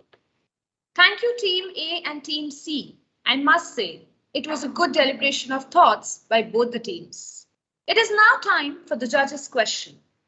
I would like to request Dr. Pranay Oswal to please pose a question to Team C. Good work, Team C, and also a pretty strong narrative from both the sides, and there were good examples which we heard from Team A as well. However, my question to you now is, although we are talking a lot about all these things, these are all actors, these are also influencers and key opinion leaders, to be very specific. And in this case, when we are talking about Aryan Khan, he's the son of a key opinion leader and also son of one of the biggest taxpayers in our country. So let's also understand that when you have so much of money driving you and then you have so much of paparazzi around you, also it's important for us to understand that the fourth pillar of our democracy here is media, right after legislature, executive and judiciary. The media at times tries to become the so-called rational of our society, which sometimes can be extremely misleading. So my question to you, Team C, is what are those various practices under ethics that a media professional must maintain under a given media house? Team C, I hope the question is clear. प्रश्न पूछने में धन्यवाद महोदय। जैसे कि आपने कहा कि जितने भी अभिनेता वगैरह हैं या जो बड़े बड़े नेता हैं, वे सब एक ऐसे ओहदे पे हैं जहाँ पे उनकी जो बात है वो मैटर करती है लोगों के लिए। तो और उनके पास जो ये बहुत ही बड़े करदाता भी है, और इसके अलावा जो पेपराजी वगैरह जो आपने शब्द इस्तेमाल किया कि जो पेपराजी वगैरह है उनके चारों तरफ हमेशा घूमते रहते हैं और इनकी जो हर एक घटना पर नजर रखते हैं। और दूसरी बात आपने कहा कि जो मीडिया है वो डेमोक्रेसी का चौथा पिलर है। तो मैं ये कहूंगा कि जो मीडिया को अपनी जिम्मेदारी को समझना चाहिए। सबसे बड़ी बात तो ये कि मीडिया को यदि कोई जानकारी दे भी रहा है जनता को, तो उसमें अपनी तरफ से कुछ जोड़ के नहीं देना चाहिए। जो तथ्य है और जो सही तथ्य है जिनकी वो जांच करके बोल रहा है, वही तथ्य लोगों तक पहुंचाने चाहिए और उन तथ्यों की मीडिया को जिम्मेदारी लेनी चाहिए। क्योंकि यदि मीडिया कुछ गलत तथ्य लोगों को दे रहा है तो लोग तो उस पर विश्वास करके जो अभिनेता या जो बड़े नेता है उनके खिलाफ कोई भी बयान देंगे, जिसके कारण जो है उनके प्रति कैंसर कल्चर भी हो सकता है। तो मीडिया पहली बात ये जिम्मेदारी समझनी चाहिए अपनी कि वह कोई गलत तथ्य ना दे। दूसरी बात, उन्हें यह समझना चाहिए कि वह कोई ऐसी खबर ना दे जिसके कारण जो है अभिनेता बड़े नेता है उनके गरिमापूर्ण जो है जीवन जीने का अधिकार का हनन हो। और दूसरा, जो उनकी निष्ठा का अधिकार है उनका भी उन्हें ख्याल रखना चाहिए।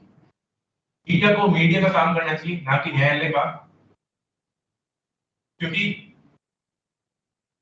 क्योंकि फैसला देने का काम न्यायालय का है और उसके लिए न्यायालय में न्यायाधीश बैठे हैं।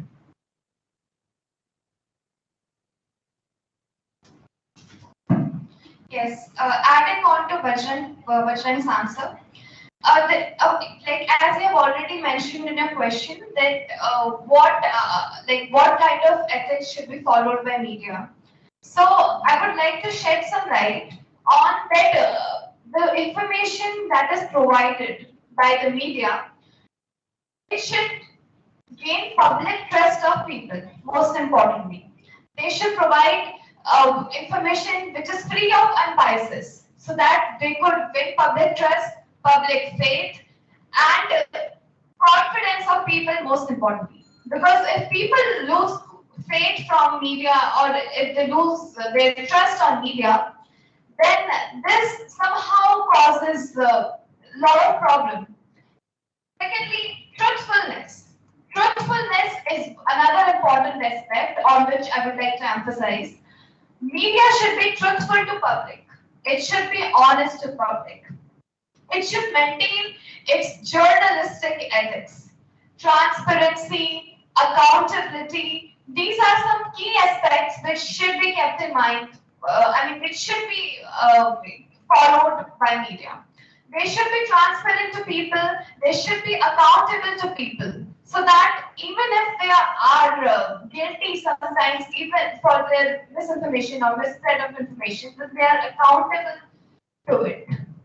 So yes, and self-regulation, another important aspect, that media needs to regulate itself on its own, because we can't always of course there are certain other measures such as press censorship. So yes, of course, these are also some of the measures which are used to keep a check on media timely. But self-regulation is the best regulation, which should be followed by media. मैं आरशी की बातों में सिर्फ एक बिंदु और जोड़ना चाहूंगी कि जो मीडिया है उन्हें अपने अधिकारों के साथ साथ जो आम जनता के अधिकार है उनके बारे में भी सोचना चाहिए। जैसा कि हम जानते हैं कि मीडिया भारतीय संविधान का चौथा स्तंभ है, तो उनके पास भी स्वतंत्रता का अधिकार है, लेकिन वैसे ही ठीक आम सामान्य जनता के पास भी उनके अधिकार है, तो उन्हें अपने स्वतंत्र होने के अधिकार के साथ साथ जनता के अधिकारों के बारे में भी सोचकर उनका पालन करना चाहिए। Thank you, sir, for asking the questions. So, sir, what I feel is, see, media is an organization with a lot of power, a lot of influence. In the current situation as well, when the education rate of people is increasing every year, then also we majorly depend on media to get information about what all is happening in the world. So media has to understand its responsibility. It has to be truthful, fair, and accountable to us. It has to make its reporting, it has to do the reporting in such a way that it doesn't lead to creation of any perception in the public that is based on any sort of bias. We can also go for like another thing, another side of it, okay, that can be presence of some professional bodies in this. We know that there are multiple professional bodies that operate in this ecosystem, in this reporting ecosystem. Such a practice of working along with these associations so that the accountability of information could be ensured can be promoted, leading to better accountability in the information. And it shouldn't see. We know that okay, sometimes okay, the decisions that have been given by judiciary can also lead become a bit too rigid. So it plays an important role in bringing to us the information okay far more quickly than that. but at the same time, it shouldn't lead to creation of any public public idea. Okay, that might further discard the decision that has been taken by the judiciary. See, in our country, judiciary has been given with the power to decide whether one is guilty or one is innocent. And even in that, there is a complete hierarchy which ranges from like lower regional courts to Supreme Court. And in Supreme Court also, the decision taken by a two-bench judge can be challenged in a up to 13 bench judges. So similarly, media also it is a fourth pillar of democracy. I agree with it, but at the same time, this organization shouldn't be given with the power to decide whether one is guilty or innocent. मैं आर्यन के बाद में एक महत्वपूर्ण बिंदु जोड़ना चाहूंगा कि मीडिया को बिना किसी के प्रभाव और दबाव में आए जो है लोगों को जानकारी देनी चाहिए और निष्पक्ष होकर ये जानकारी देनी चाहिए. We don't believe in curtailing the rights of media. In fact, we believe in independent media which is free of biases. So hence, here media needs to do self-regulation because we all have observed that there is somehow lack of introspection among media channels. So hence, they need to introspect themselves while delivering or while providing any such information to the public. Then, most importantly, they need to stick to ethical norms. Strict adherence to ethical norms should be emphasized by the media. Initiating discussions on reforms, then imposing reasonable restrictions on media. There are some of the possible solutions which can be used to curtail or to refrain the media from providing misinformation or any sort of negative information to the public. Thank you. Thank you, Team C. Also, I'll also have a quick follow-up question with you all. The whole world is perhaps aware of the possibilities of the truth in this case of Aryan Khan. However, there are several reasons why this also could be a good gossip for the newsmakers. Maybe he's a star kid, he's a Muslim, he's from Mumbai, he's from Maharashtra, and there are so many other Bollywood and political activists keen on knowing this. So hypothetically speaking, Team C, Tanisha, Arshi, Aryan, so in this case, let's see, y'all can please take 10 seconds, and I don't want you all to jump on this, okay? Please take a breather, please take 10 seconds. And if you are to make an headline, all right? If you are to make an headline without hurting the sentiments of any celebrity, in this case, the son of Shah Rukh Khan, what would be the headline you would publish on tomorrow's newspaper if this would be the news that's breaking out?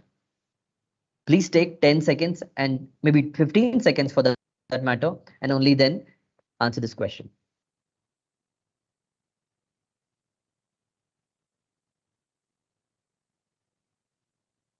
And also keeping everybody's dignity intact.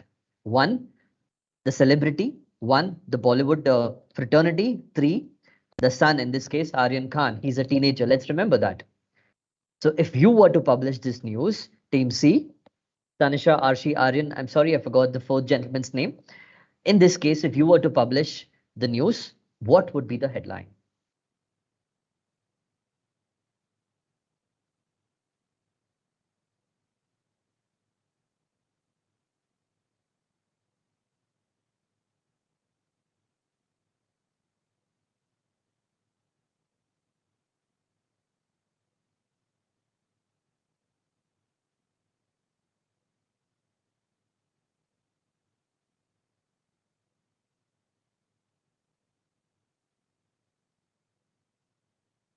We have exceeded 20 seconds, however.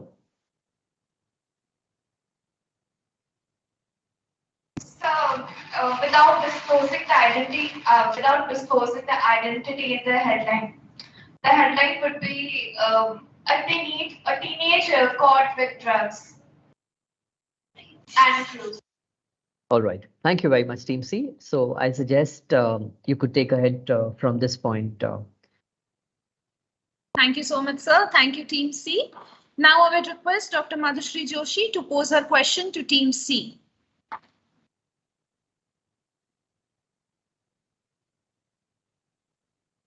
Madhushri, ma'am.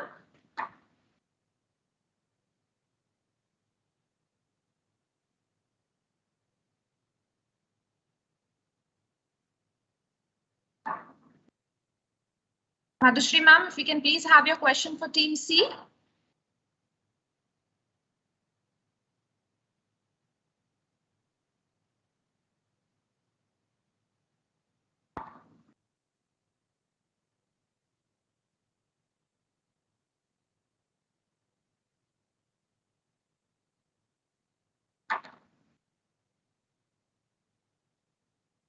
I would request everybody to please stay on board as we check with Madhushri ma'am. I suppose she's facing some network glitches.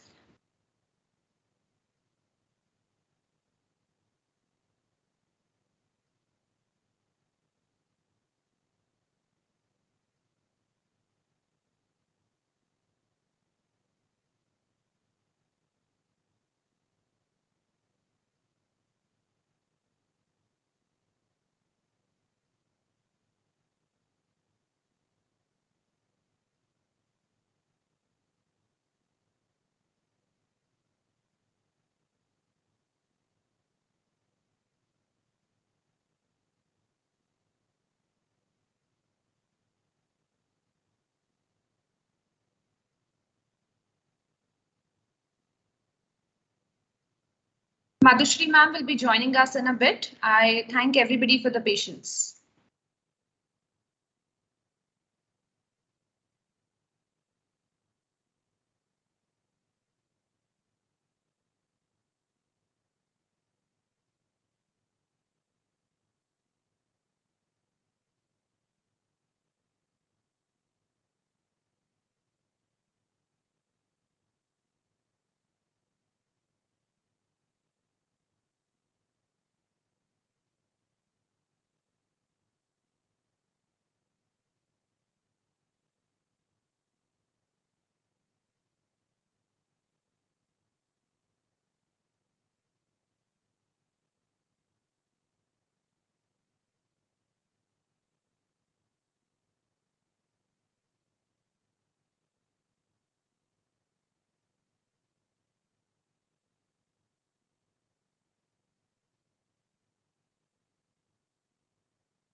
Pranay sir, as Madhushri ma'am is facing some network issue, can we have you ask a question on her behalf?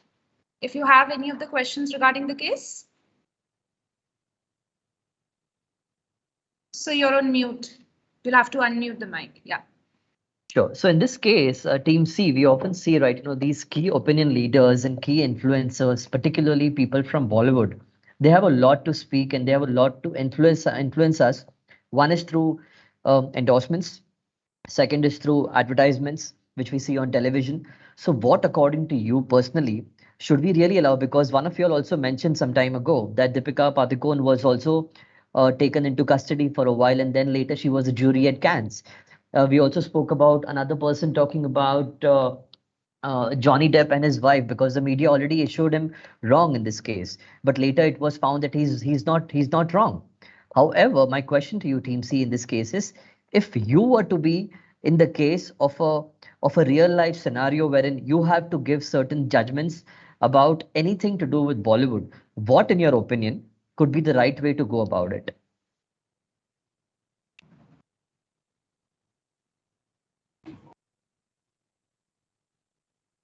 Because technically you are innocent unless you're proven guilty. Sir, could you please repeat the question? All right. Maybe I'll ask you another question this time. Let's not take this question because partially I think the team is also trying to sink in a lot of thoughts over here.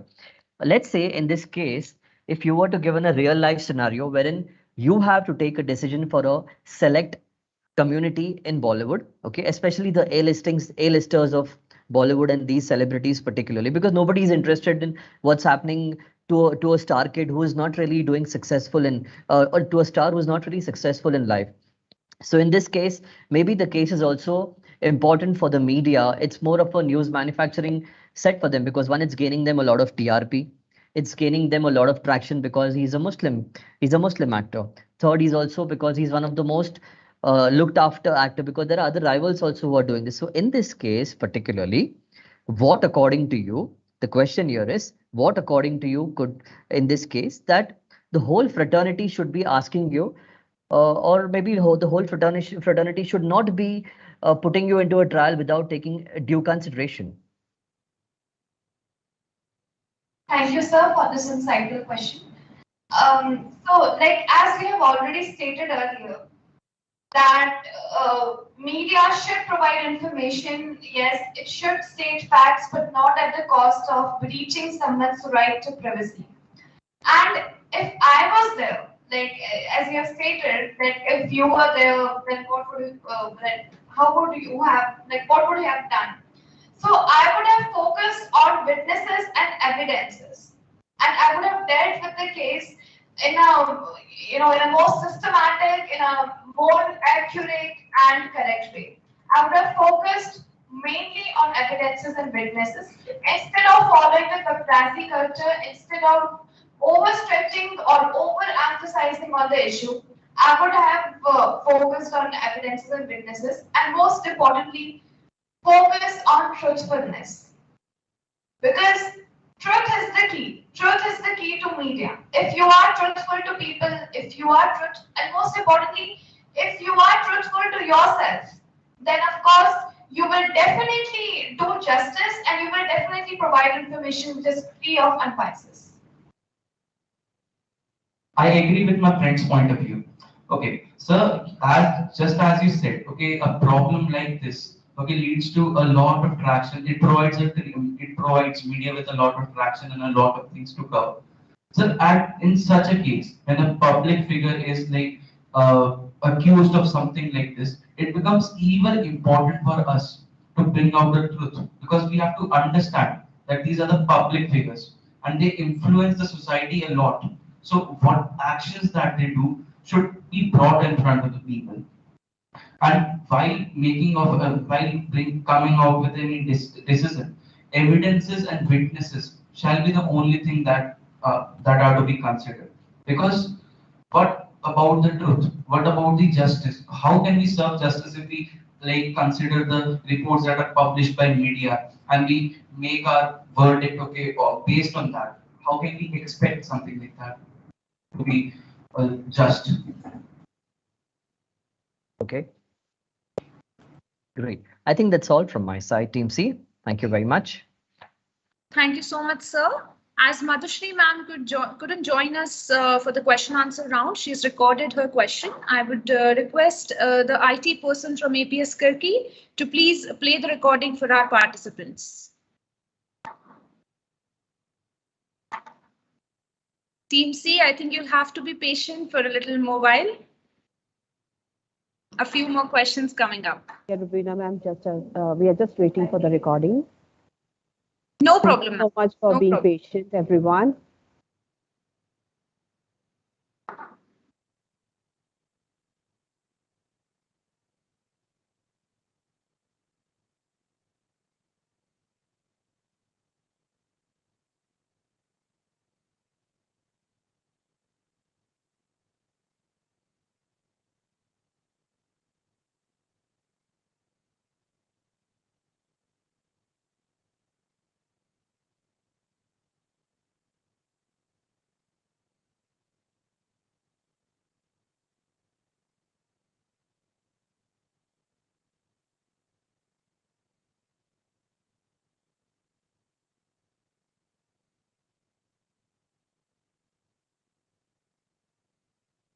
Team C, are you ready?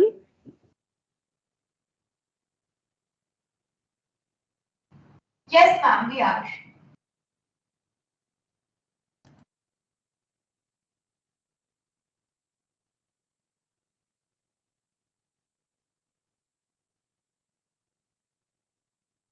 So your question is?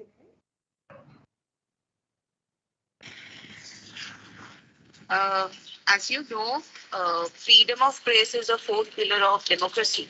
So, don't you feel that, along with the duties and ethical obligations, that the media must have some protection and rights also?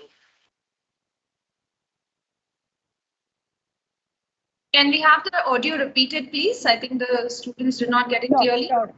Sure, team Yes, C. could you please repeat the audio? Thank you. Ma'am, please increase the volume of the audio because it wasn't audible last time. So,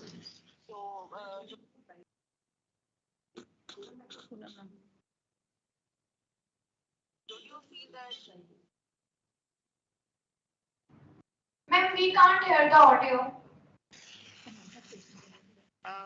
As you know, freedom of press is a fourth pillar of democracy. So, don't you feel that, along with the duties and ethical obligations, that the media must have some protection and rights also? As you know, freedom of press is the fourth pillar of democracy.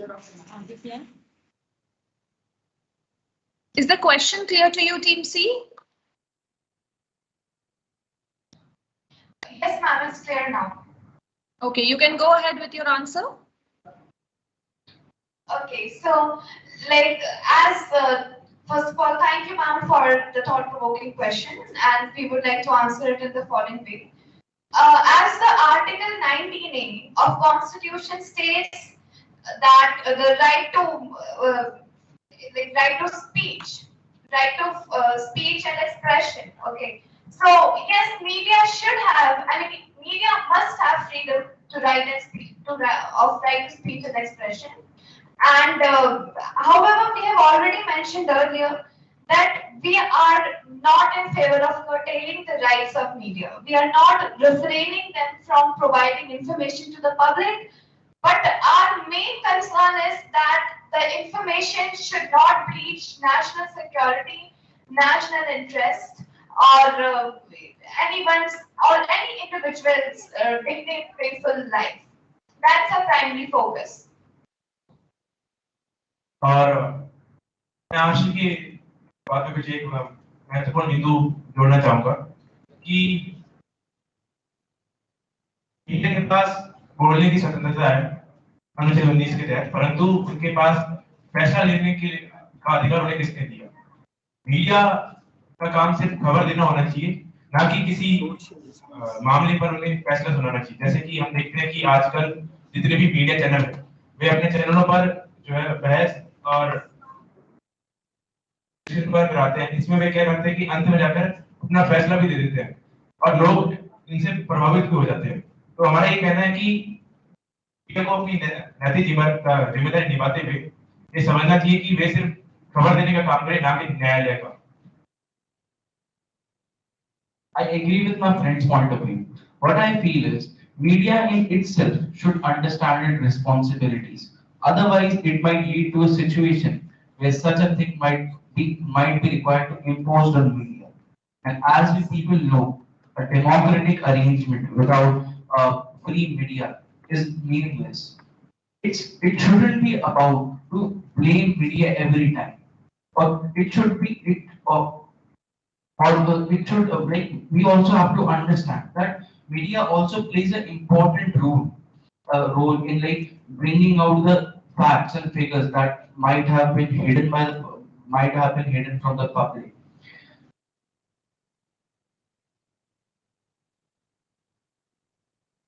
हम सब जानते हैं कि media को बोलने का अधिकार है, वो पूरी तरह से स्वतंत्र भी है और उनके पास ऐसे ही बहुत अन्य अधिकार भी है, परंतु इसका मतलब ये नहीं कि वो अपने अधिकारों का गलत इस्तेमाल करे, गलत उपयोग करे।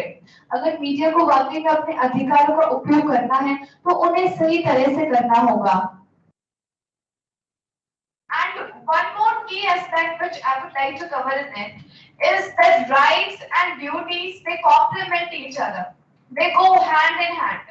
So if media, they have been provided with freedom of expression, with freedom of, freedom of speech, then it is their moral responsibility or to stick to media ethics, to stick to national ethics and public ethics as well.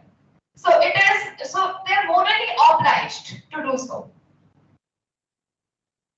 महोदय मैं 26/11 का उदाहरण देना चाहूंगा जिसमें क्या हुआ था कि जो मीडिया थी उन्होंने जितनी भी जो घटनाएं हो रही थी वे लाइव दे दी थी जिसके कारण जो आतंकवादी थे जो मुंबई ताज होटल के अंदर उन्हें भी ये खबर मिल गई थी और उसके कारण बहुत सारे लोगों को अपनी जान भी खोनी पड़ी थी और जो हमारी जो सुरक्षा जो एजेंसियां थी उन्हें भी बहुत ज्यादा मुश्किलात का सामना करना पड़ा था।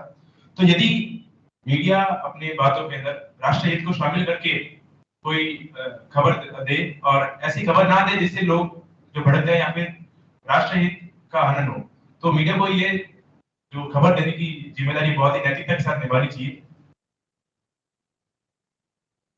Adding on to Bajrang's point of view, media should be autonomous and progressive, adhering to their ethical responsibilities. Thank you so much. Thank you so much, Team C, for your response. That will be all from our side, Renuka ma'am. Thank you, ma'am. Thank you, Team C. Thank you to the judges as well as the participants, and a special thank you to the audience for their patience. With this, we've come to the end of round 2. It was indeed a captivating discussion. I now declare a break of 10 minutes before we begin with match 2. I would request the judges to kindly tabulate the scores for Team C. Thank you.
Welcome back.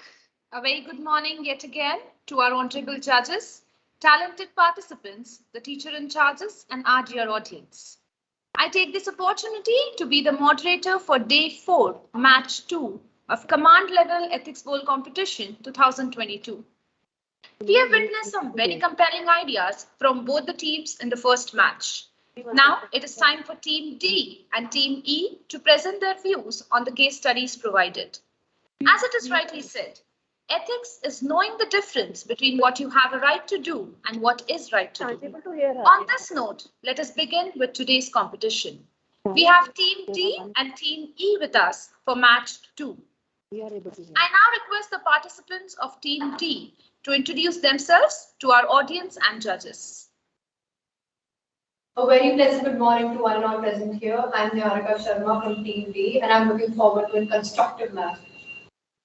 Warm regards, I am Samita Sharma from Team D and I'm looking forward to a fun match. A very good morning, one and all present here.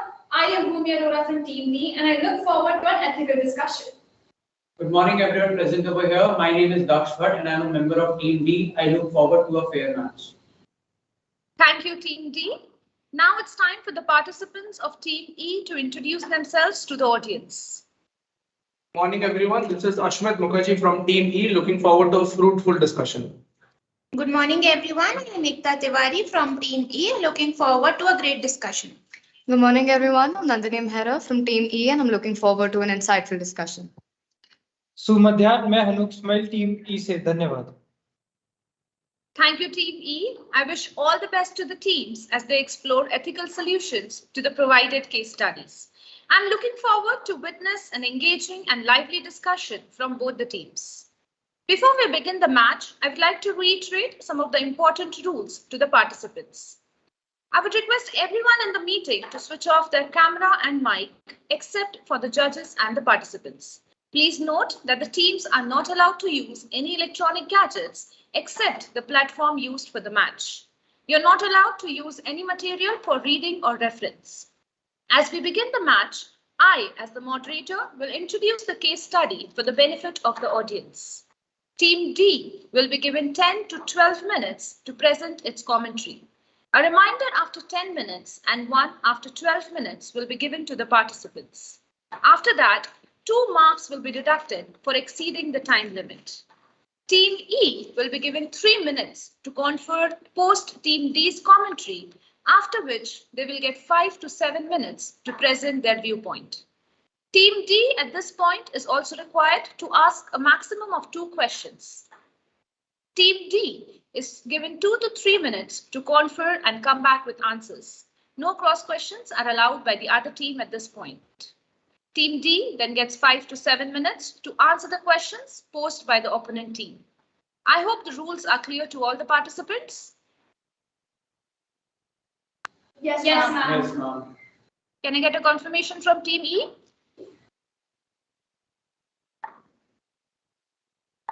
Yes, ma'am. Yes, ma'am.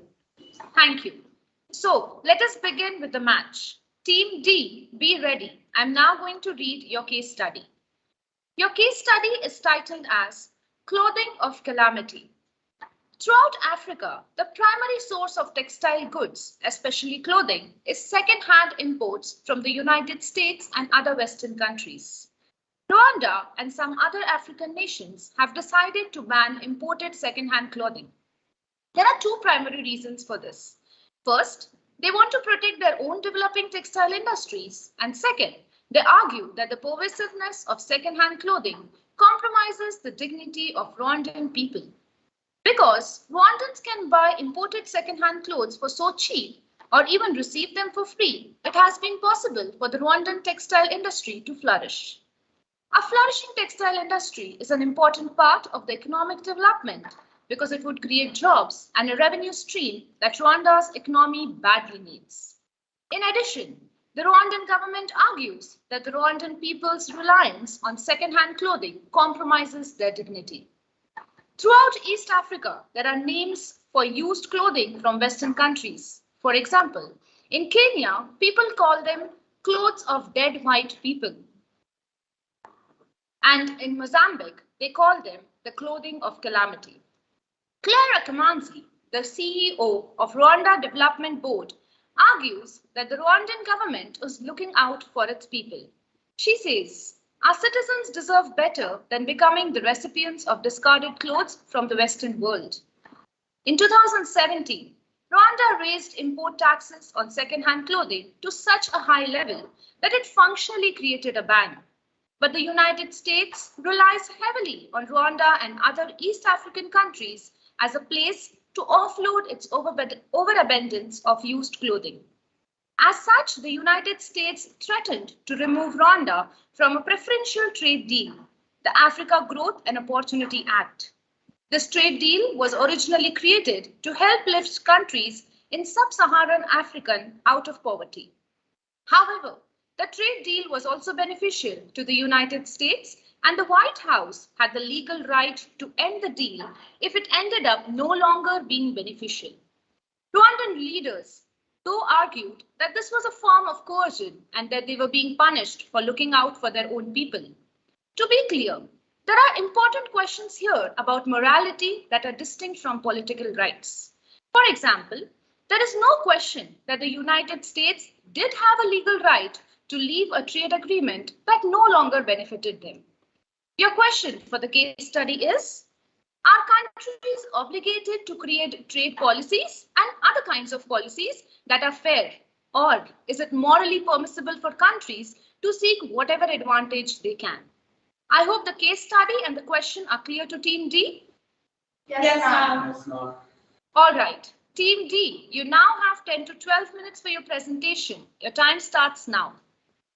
Thank you so much, ma'am, for clearly stating the given case study. Good morning, respected judges, respected teachers, and my dear friends. Today, Team D would like to present their views on the given case study, keeping the ethical dilemma in mind. Pope Francis once said, and I quote, "Human dignity is the same for all humans. When I trample on the dignity of another, I am trampling on my own." Imagine yourself strolling around the streets of Rwanda where you see two traders slap-laying cars onto a wooden stool outside a tiny shop, which is crowded with neatly folded stacks of trousers and bunches of colorful ties. However, these clothes are not freshly produced in factories and then brought here just like we always assume it to be. Is it not inhumane and unethical to overlook the right these Rwandans have to lead their own dignified lives? Now, before we address the first question, we need to know what obligation is. Obligation means an act or course of action to which a person is morally or legally bound, basically a duty or commitment. It is a legal bond between two states which control each other, not in all respect, of course, but just to perform a particular action. Obligation is that part of the law which recognizes that the ethical actions of one state enforces the rights of the individuals of another state, resulting in a form of mutual respect. Rights of one is the duty of another.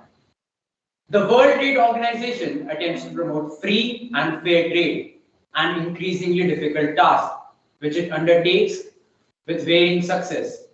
The purpose is to do this through multilateral talks and negotiations and to arbitrate between countries that are in dispute. Ethics is more applied to practice, to the rules of day-to-day practice. The domain of ethics is feeling, acting, and interaction with the others.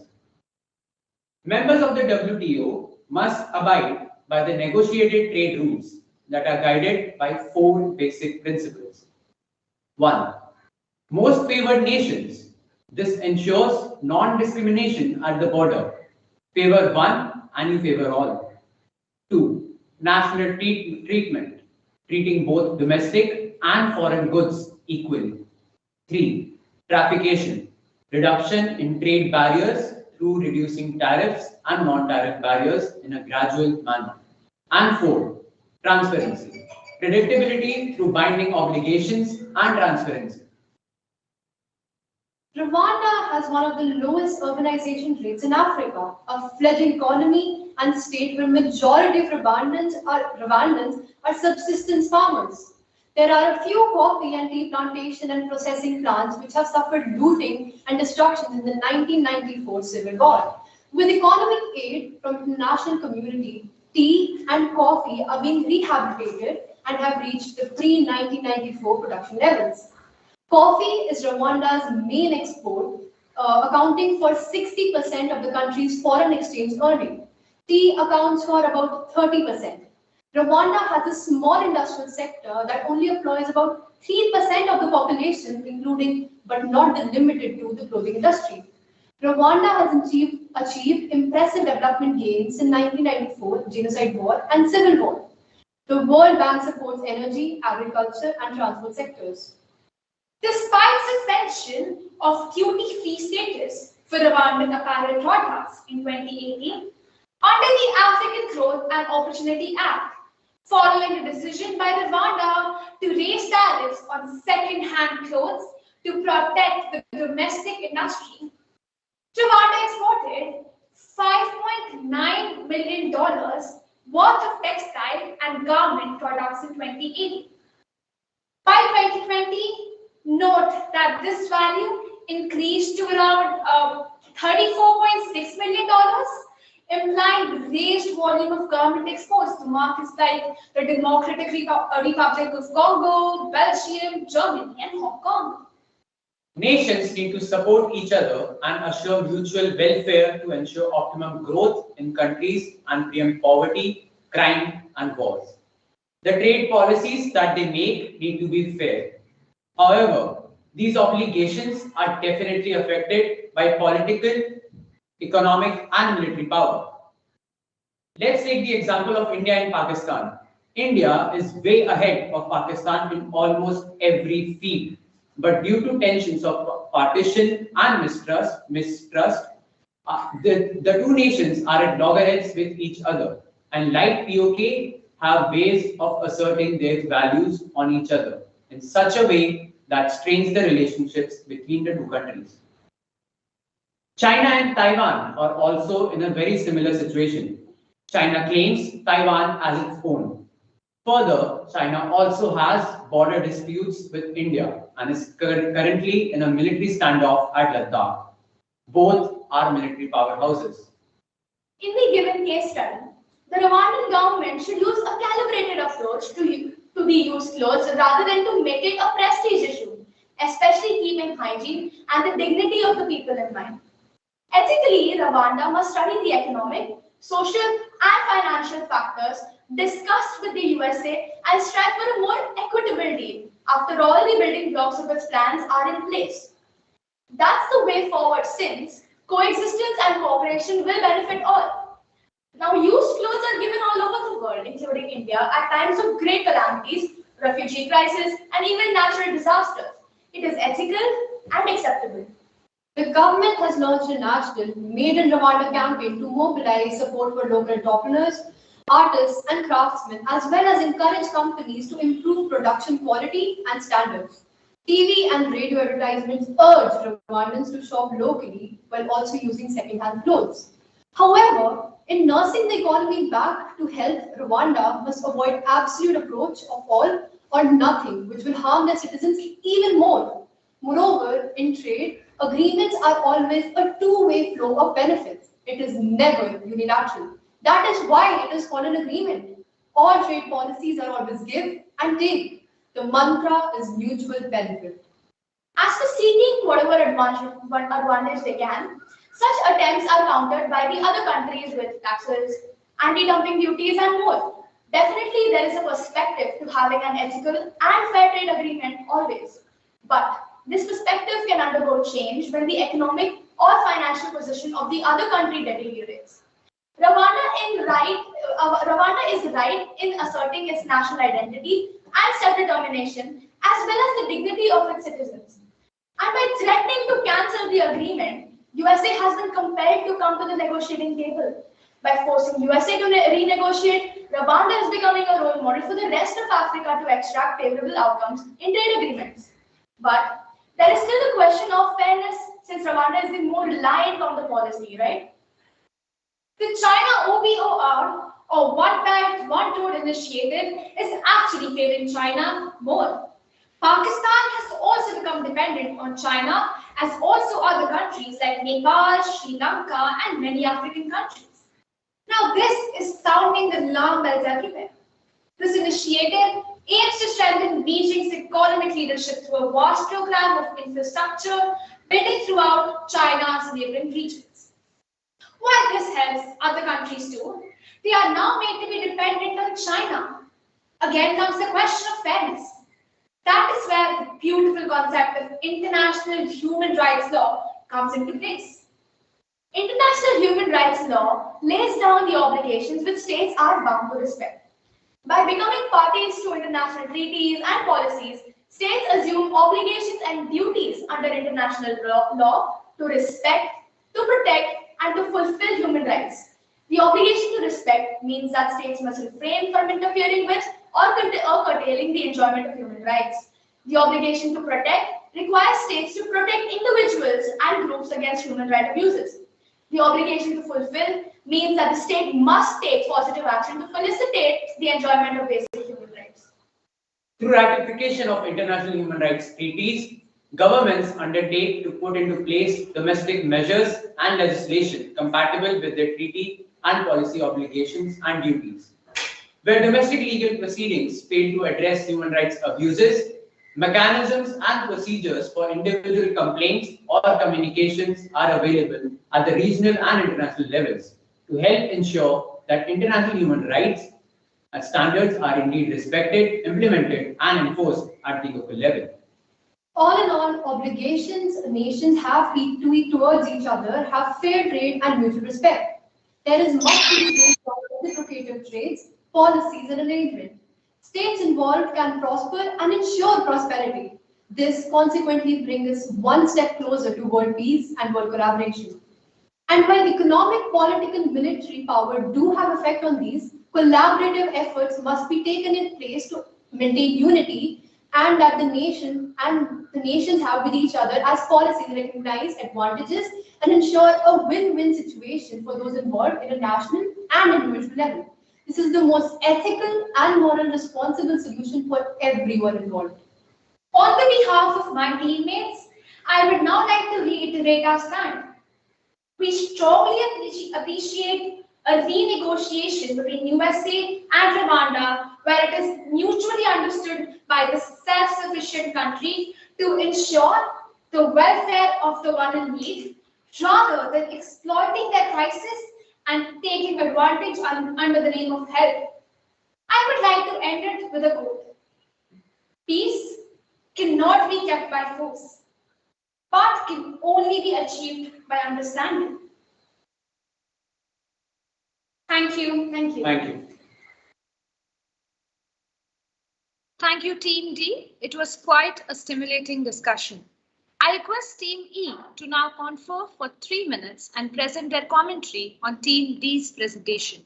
Your time starts now, Team E.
Your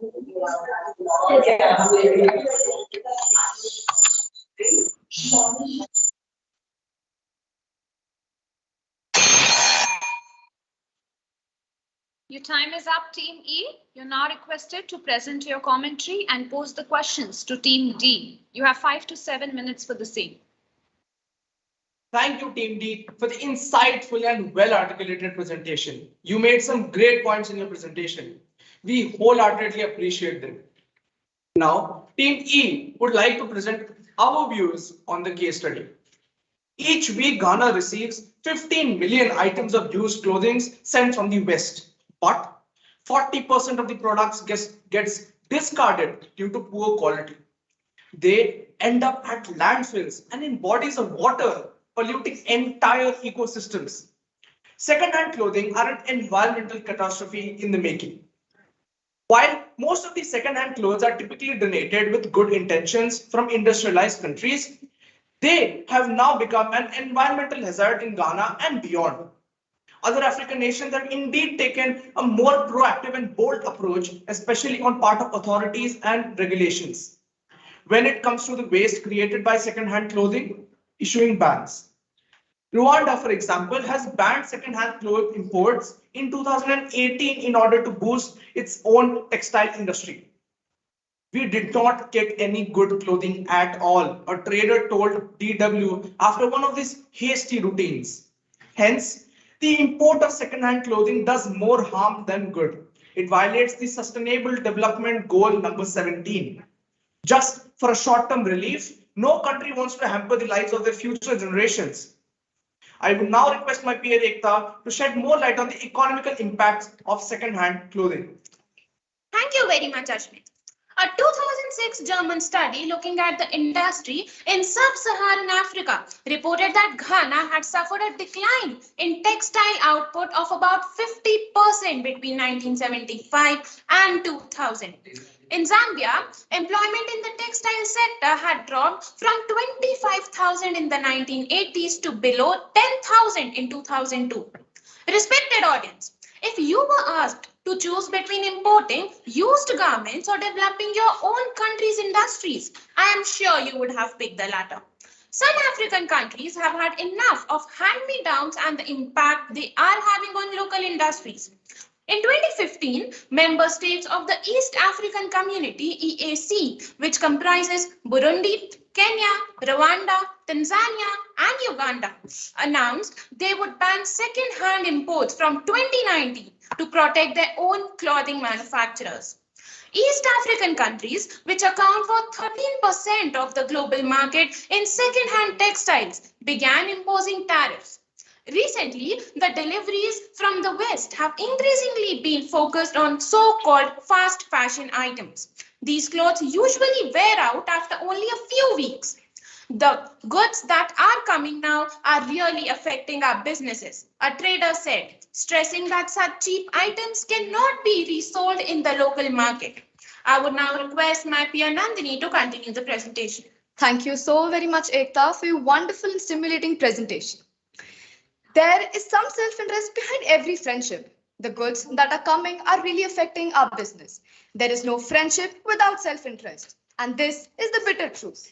These very said by Chanakya very clearly portray the current situation of the international relation.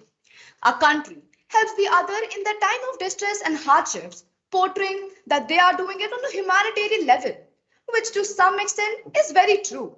But at the very same time, the country also gets something in return. The world truly needs more fair trade policies.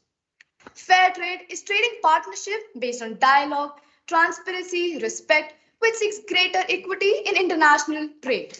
Fair trade contributes to sustainable development by offering better trading conditions to the marginalized producers and the workers. Fair trade fuels sustainable development by helping secure the rights of a worker. According to our team, countries are obligated to create trade policies that are fair, since the presence of such policies will ensure that comforts are also provided by the fair trade model by cooperatives and providers. Fair trade organizations adhere to the UN Convention on the Rights of Child and national and local laws on the employment of children. The organization ensures that there is no forced labor in the workforce. Members or home workers, fair trade policy adhering companies do not discriminate in hiring, remuneration, access to training, promotion on the basis of caste, race, national origin, gender. These are some of the very reasons what is very necessary for nations to establish fair trade policies. Now, I would like my peer Hanok to present the questions. धन्यवाद नंदिनी, आपकी प्रस्तुति बेशक सराहनीय और प्रशंसनीय है। मेरा आपसे पहला प्रश्न यह है कि रवांडा एक लोकतांत्रिक सरकार है, जहां पर जनता की सरकार है और वो सरकार अपनी जरूरतों को प्रतिबिंबित करना चाहिए। अमेरिका यहाँ कुछ भी अनैतिक नहीं कर रहा है, क्योंकि पूरी दुनिया को दार्शनिक रूप से एक परिवार के रूप में माना जाता है और अमेरिका इस मामले में रवांडा की मदद कर रहा है। तर्क रवांडा वस्त्र उद्योग के विकास पर निश्चित रूप से बहुत महत्वपूर्ण है और यह भविष्य में देश के स्वस्थ विकास के लिए होना चाहिए, लेकिन भौगोलिक स्थिति बुनियादी रोजगार के अवसरों को प्रभावित करती है। तो क्या आपको नहीं लगता कि सरकार को अपने लोगों को रोजगार या बुनियादी नौकरी के अवसरों की योजना शुरू करनी चाहिए, जो कि उनके लोगों की आर्थिक स्थिति को बढ़ाएगी, बजाय केवल संसाधनों की रोक लगाने के लिए? और मेरा दूसरा प्रश्न है कि क्या आप पुराने कपड़े पहनना स्वीकार करेंगे या आत्मनिर्भर होने और उद्योग स्थापित करने के लिए आगे बढ़ेंगे? धन्यवाद। Thank you, Team E, for your insightful comments. Team D, before we start the timer, I would like to confirm if the questions are clear to you. Team E, if you do not mind, will you please repeat the first question? It will be a great help. Team E, please repeat the first question. मेरे विज्ञ मित्रों से मेरा पहला प्रश्न है कि Rwanda एक लोकतांत्रिक देश है जहां जनता की सरकार है और उस सरकार को अपनी जरूरतों को प्रतिबिंबित करना चाहिए। तर्क रवांडा वस्त्र उद्योग के विकास पर निश्चित रूप से बहुत महत्वपूर्ण है और अमेरिका इस मामले में रवांडा की मदद कर रहा है। तो लेकिन भौगोलिक स्थिति बुनियादी रोजगार के अवसरों को प्रभावित करती है। लोग अपने स्वयं के कारखानों और उद्योग द्वारा उत्पादित कपड़ों को खरीदने के लिए आर्थिक रूप से अस्थिर है। इसलिए क्या आपको नहीं लगता कि सरकार को अपने लोगों को रोजगार या बुनियादी नौकरी के अवसरों की योजना शुरू करनी चाहिए, जो धीरे धीरे देश के साथ साथ उनके लोगों की भी आर्थिक स्थिति को बढ़ाएगी, बजाय केवल मिलने वाले संसाधनों पर रोक लगाने के? धन्यवाद। Thank you, Team E. Team D, are the questions now clear to you? Yes, ma'am. All right. You will get 3 minutes to confer and come up with the answers to the questions posed by Team E. Your time starts now.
Team D, your time is up. You can go ahead with your answers now.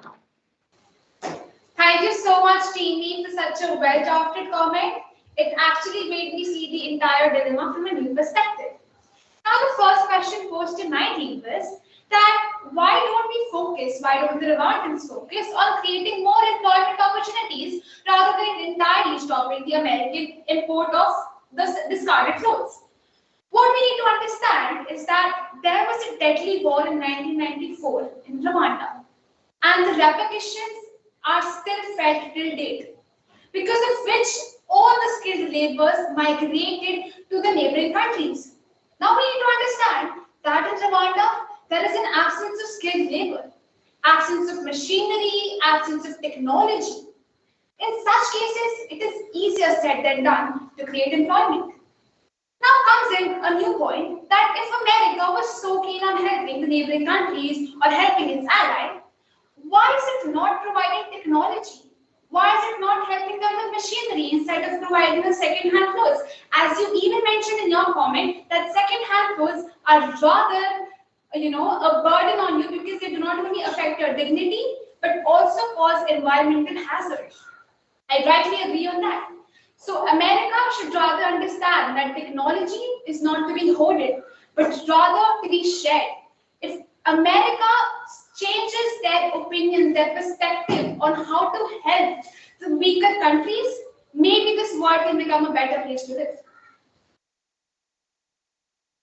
Thank you so much for your questions, Team. It really made me think about the whole topic from a very different perspective. To quote about Rwandan economy's success, what the Rwandan economy has to do right now is to increase the market access of its products and also increase the quality of its exports. To quote some successes of this economy, Rwanda has already made strides in many areas, which includes a declining poverty rate, an increasing life expectancy rate, and also with all of these factors are witness to the fact that Rwanda has started improving itself, but it still has a very long way to go. Thank you so much for the mind-boggling question, Teeny.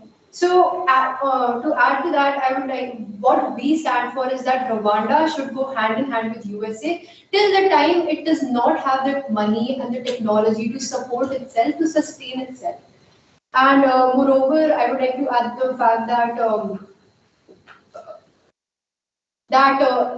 slowly and steadily, when Rwanda will get funds, it will start experimenting and it will grow towards a developing country, and hopefully it will be able to lift itself from a third world country and become a developing country.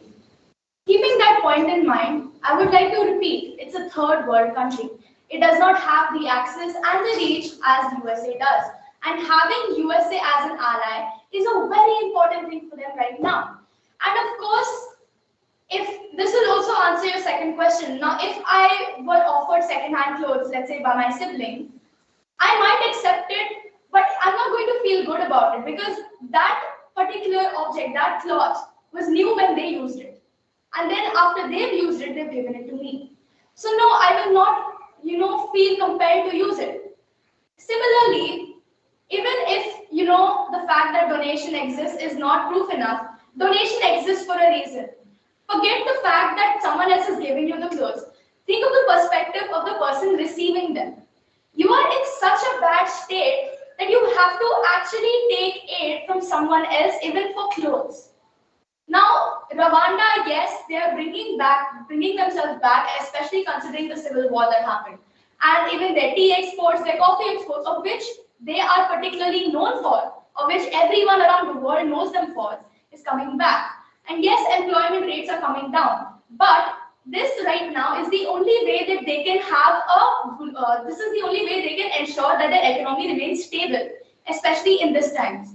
So, until they don't have a more stable economy, until they don't have more finance, they cannot go ahead with anything, especially with the fact that a textile industry is a very expensive industry. the cost production of their industry itself will be very expensive. And when their funds are limited, they can't exactly go and say, I'm not going to take clothes from you because I am a dignified person. Yes, I am a dignified person, but I'm in need of help. So until then, I will take your help, and then one day I will rise for my betterment. In order to enhance our answer, I would like to give you a simple daily life example. Give man a fish and he will eat for a day. But teach man fishing and he will survive for his life. Instead of blaming Rwanda, why don't we try explaining America to not be so rigid when it comes to helping? You can help in different ways. It is important to understand the sentiments of Rwandans here. Everyone has the right to a dignified life. Everyone wants to be respected. It is easier said than done. It is not easy and it is not ethical to continuously keep wearing clothes of other people knowing that they are discarded and they can even be an environmental hazard, as you rightly said, EE, and we are on the same page. And we therefore insist on the renegotiation with America. To reiterate the facts of my team, I would like to quote a shining example of this. Atmanirbhar Bharat scheme. This was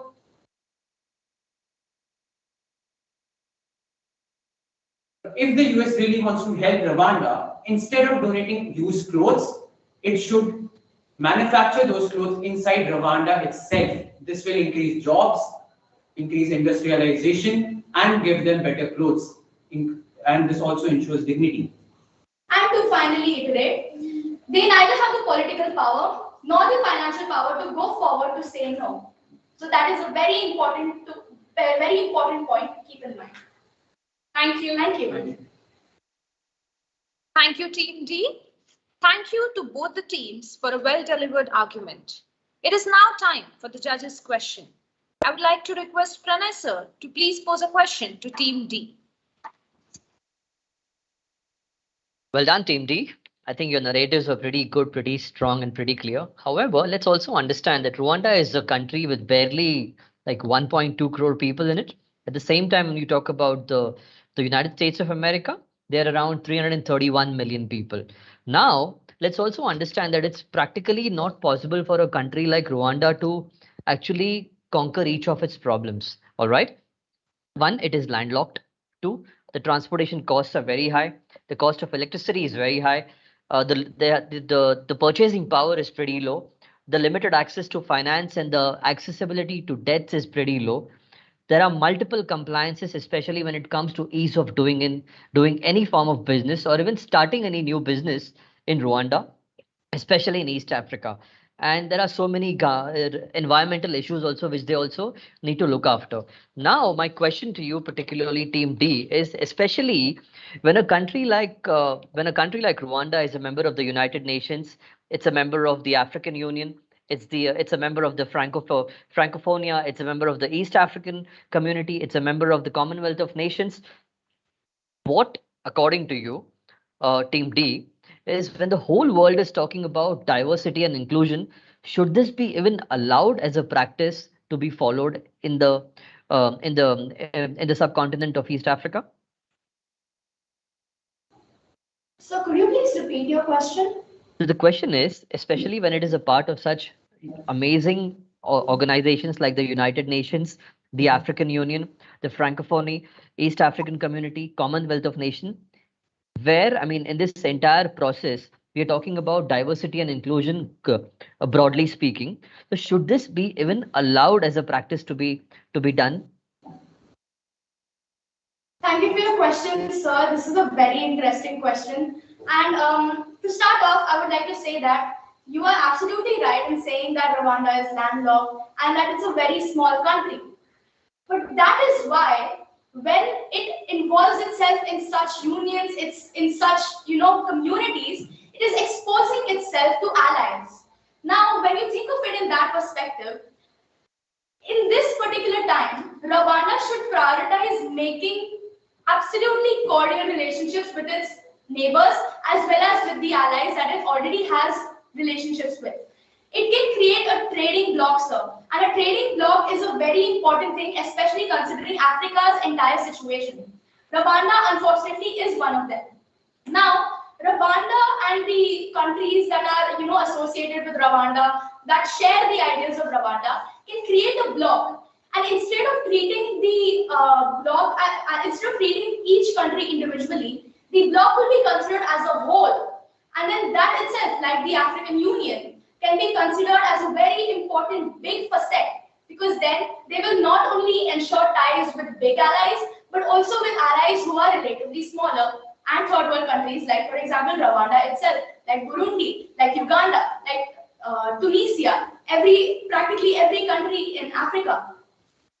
So moreover, to add on to that, Rwanda should focus on increasing its market access and to improve the quality and the export of the goods that it is producing, which will further heighten its economic standard right now, which further will help in its development. So I would like to give a very common example. Do you know why in courts we allow the criminals, in spite of knowing that they are guilty, to put their point forward? It is because they deserve their chance, their right to put their desires forward and their ideology forward. Now, when we know that Rwanda, in spite of being an economically troubled country with its own turmoil, obviously, and I agree to it, but since it is a part of so many organizations, as you mentioned, so many, it has so many allies, isn't it the responsibility of their allies to understand that, okay, even if my teammate, even if my family member is troubled and is not self-sufficient, they still have the right to fight for their ethical rights. If they do not want to wear discarded clothes, because over the years, it is so unethical. It is not easy to wear those clothes knowing that they are not produced by a country. And probably they are sent by those white people who were racist to you at some point ages ago. So that is why I believe that in spite being a part of so many organizations, they do not still respect its ethical rights, because of the fact that economically it is not self-sufficient. And as an ally, if I was an ally of Rwanda, I would reconsider my ideology to not relate economical prosperity with ethical prosperity and differentiate between the two and to set both of them on an individual task.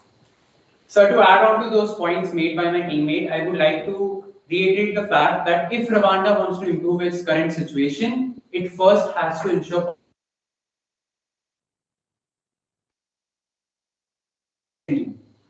Rwanda has to join more trading blocs. It is already a member of many trading blocs as stated by you. It also has to increase its market access and ensure self-sufficiency, because only when you're self-sufficient can you help others and expect others to help you. Thank you. And sir, self-sufficiency is not easily gained. We are not saying that Rwanda must either say yes or no to USA, but by compelling them to put them in a state where they have to renegotiate their terms, they're appealing to the rest of their neighbors, to the rest of the union that they are part of, to say yes, this is something we can do, and if we do it together, unity is strength. If we do it together, there is a better chance of us actually receiving what we want on the terms that we want. And secondly, sir, the point of all these unions, all these committees, is to ensure that one day we will have world collaboration, world peace. That is our ultimate goal in life, sir. That is our ultimate way of saying yes. We as humans, irrespective of our caste, creed, color, region, we work together and we represent ourselves in a high and mighty place. When you have world peace, when you have world collaboration, all of this becomes easier, and you rely on each other, you rely on one another, you rely on yourself. And of course, sir, there is the fact that each country wants to be independent in its thinking, but it also wants to be part of the every day I would except request one everybody comment. to be on the mute except for the participants. Thank you. Thank you, Team D, Niharika, Bhumi, Daksh, and others. But my another question to you all now is, how do you draw the line between humanity versus obligation, especially during these times of adversity? All right.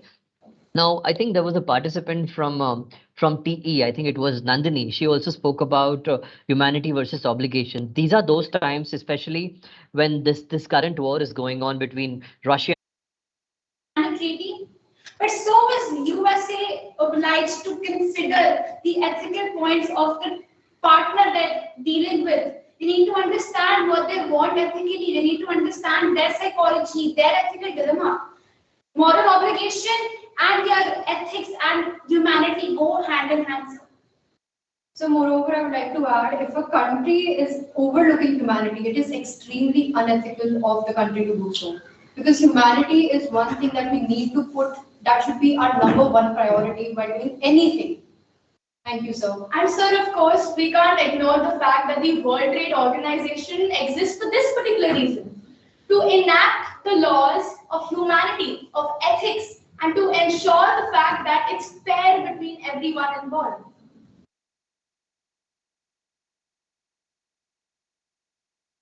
Sorry, I'm muted.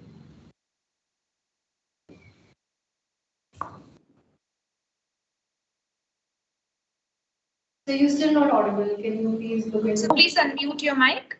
Is it okay now? Yes. Yes. Thank you so much, Niharika, Daksh, and Bhumi, and others. But Team D, one final question from my side to you is it's a very small question. Maybe it's to do with the dignity index of a nation. All right. So we often talk about self-esteem, especially when somebody is trying to offer us second-hand or pre-owned things. For that matter, be it a pre-owned car, for that matter, be it a pre-owned compass box, for that matter, pre-owned uniform or pre-owned stationery item in your school. So it usually directly gives a straight punch on your self-esteem as well. Sometimes crime rates are also pretty high because when people don't get the thing of their choice, they also end up thinking about stealing and thinking about doing some things which are against the moral code of conduct. Crime rates are pretty high. Ethics are also not in place during those times. So how can employment particularly, my question here is, how can employment, particularly in a country like Rwanda, help the overall economy and also retain the dignity index of this nation? Should I repeat the question or is that okay? Yes, so please repeat the question if you don't mind. So the question is, how can employment primarily help a country like Rwanda retain its economy and also retain the dignity index of this nation? You can take 10 seconds to ponder over it. Have a discussion. Sure.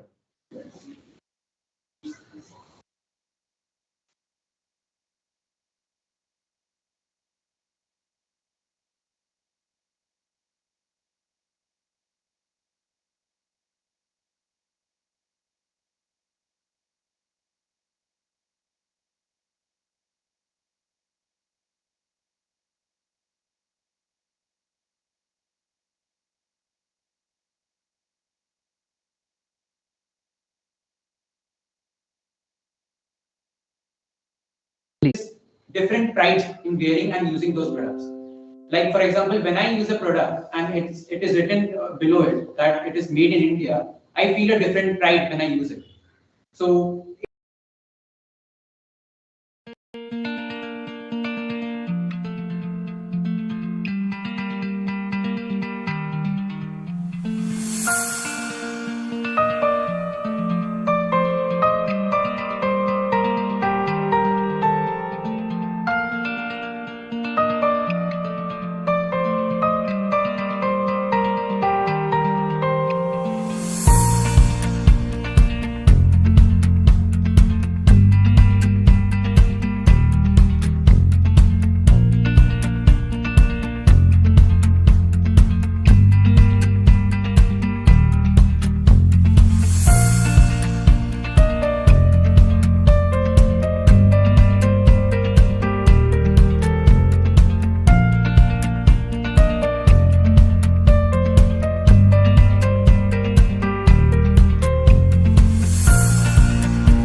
because their houses, they were broken, they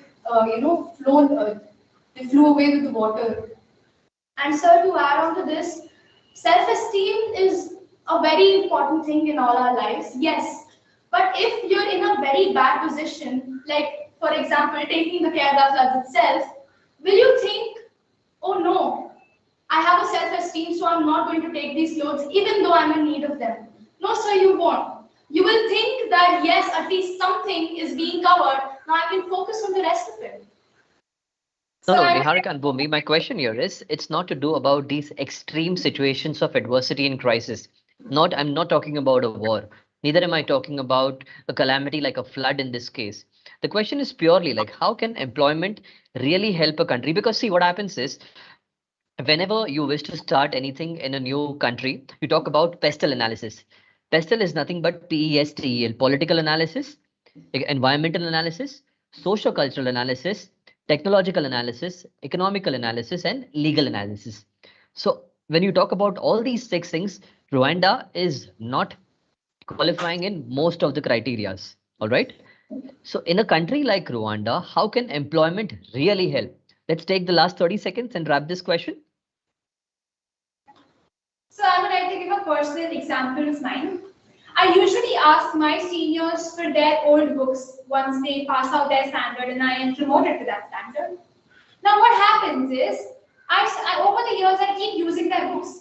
But maybe 3 or 4 years down the lane, when I am eligible to earn, when I enter college and I'm eligible to do some part-time job and earn sufficiently enough to buy my own books, once I get that kind of earning my own meager amount of money and buying my own books, that is where I understand the importance of self-sufficiency and how working myself and how earning my own money is important to stand on my own legs.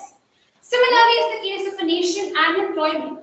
Employment creates opportunities to learn. It also adds on to the quality of the people staying inside your country. It increases the GDP of the country. It gives you opportunities to flourish. It gives you opportunities to learn. And that is how you get skilled labor over the years. And that is how you start standing on your own legs. So to add on to that, I would like to give an example of how during the 1994 Civil War and the following genocide, the skilled labor which the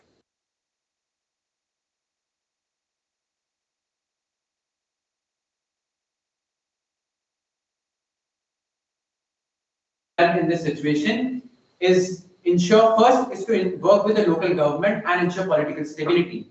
With political stability comes foreign direct investment, and with investment comes more factories, and with more factories comes more jobs, and with more jobs comes a better way of life. All right. Thank you so much, Daksh, and thank you very much, Team D. I think I'm through with my questions. Over to you, Ms. Renuka Joshi. Thank you. Thank you, sir. Thank you, Team D. I would now request Dr. Madhusri Joshi to pose her question to Team D. Yes, of course. This was a very interesting discussion which I heard. I have only one question, and it is regarding setting a trade policy of any nation. Do you feel that now that it has become more of a political strategy, and rather nations are trying to monopolize through trade policies? What is your call on this? Ma'am, could you please repeat your question? We are discussing the trade policy. Yes, ma'am. Of course, it has a humanitarian aspect also. But now, as globally it is acknowledged that we are in a competition world, do you think that every nation is trying to monopolize or get a monopoly over other nations through trade and through such policies? What do you feel? Thank you so much for your question, ma'am. It is indeed thought-provoking. Now, ma'am, there are two different things which we need to understand. One is realistic and other is idealistic. Talking realistically, yes, in today's, rat race of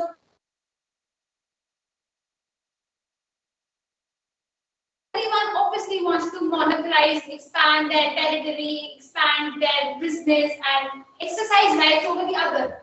But ethically speaking, morally speaking, idealistically speaking, that is incorrect. World is not about superior or being inferior. World is a family. It's about being together. When you are in a family, you do not sibling is superior to me or my sibling is inferior to me. You see, we are together. Even looking at us, the four of us, we never say you speak better, you have better economics, come on, you can answer this. This is your thing, this is your strength, this is my weakness. We are here to symbiotically support each other. Realistically, there might be differences, but idealistically, we have to eradicate these differences with the intention to do good for one another, rather than making, rather than being selfish, we have to be selfless. Adding on to the answer of my teammate, ma'am, I would like to say that trade policies are for the betterment of economy, and betterment of economy is for the population of that country. So the ultimate goal of all nations should be the betterment of humanity. And if we ensure the betterment of humanity, we ensure better trade policies. So instead of having our own vested interests, our primary goal should be the betterment of humanity. And while doing that, we can get better trade policies and focus more on the humanitarian aspect rather than focusing on the material aspect. Ma'am, to add on to that, I would like to mention that the World Trade Organization is present for this reason itself, so that people don't misuse trade policies, etc. This institution, it needs more funding and more power so that people actually obey what they're saying. Thank you, ma'am. Thank you, ma'am. Thank you, ma'am. Okay. Thank you, judges, for your insightful questions, and Team D for a well-deliberated answer. With this, we have come to an end of round 1 for match 2. It was indeed a fascinating and gripping discussion. I now declare a break for 10 minutes, after which we will begin with Team E's presentation. I would request the judges to kindly tabulate the scores for Team D. Thank you.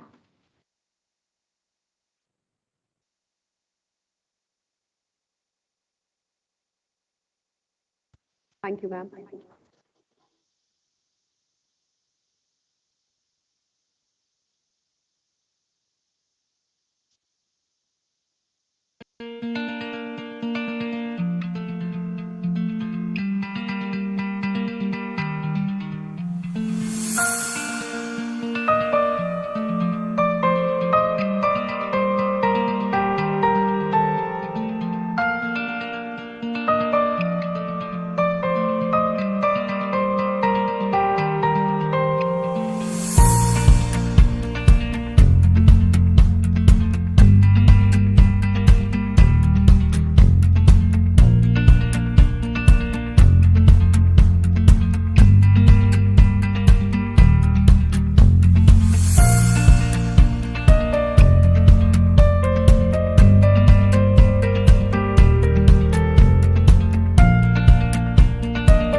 can we have both the teams and the judges on the screen, please? Team D, Team E, can we have you on the screen? Thank you. Team D.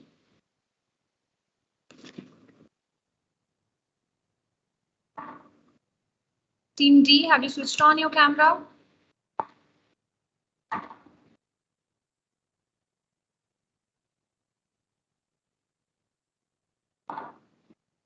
If I can get a confirmation from Team D.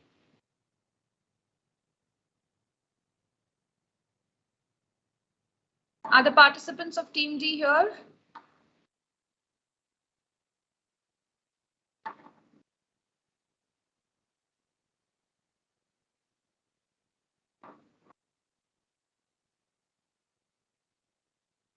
Team D, we are waiting for your confirmation. If you can please confirm if the participants are here in the meeting and ready.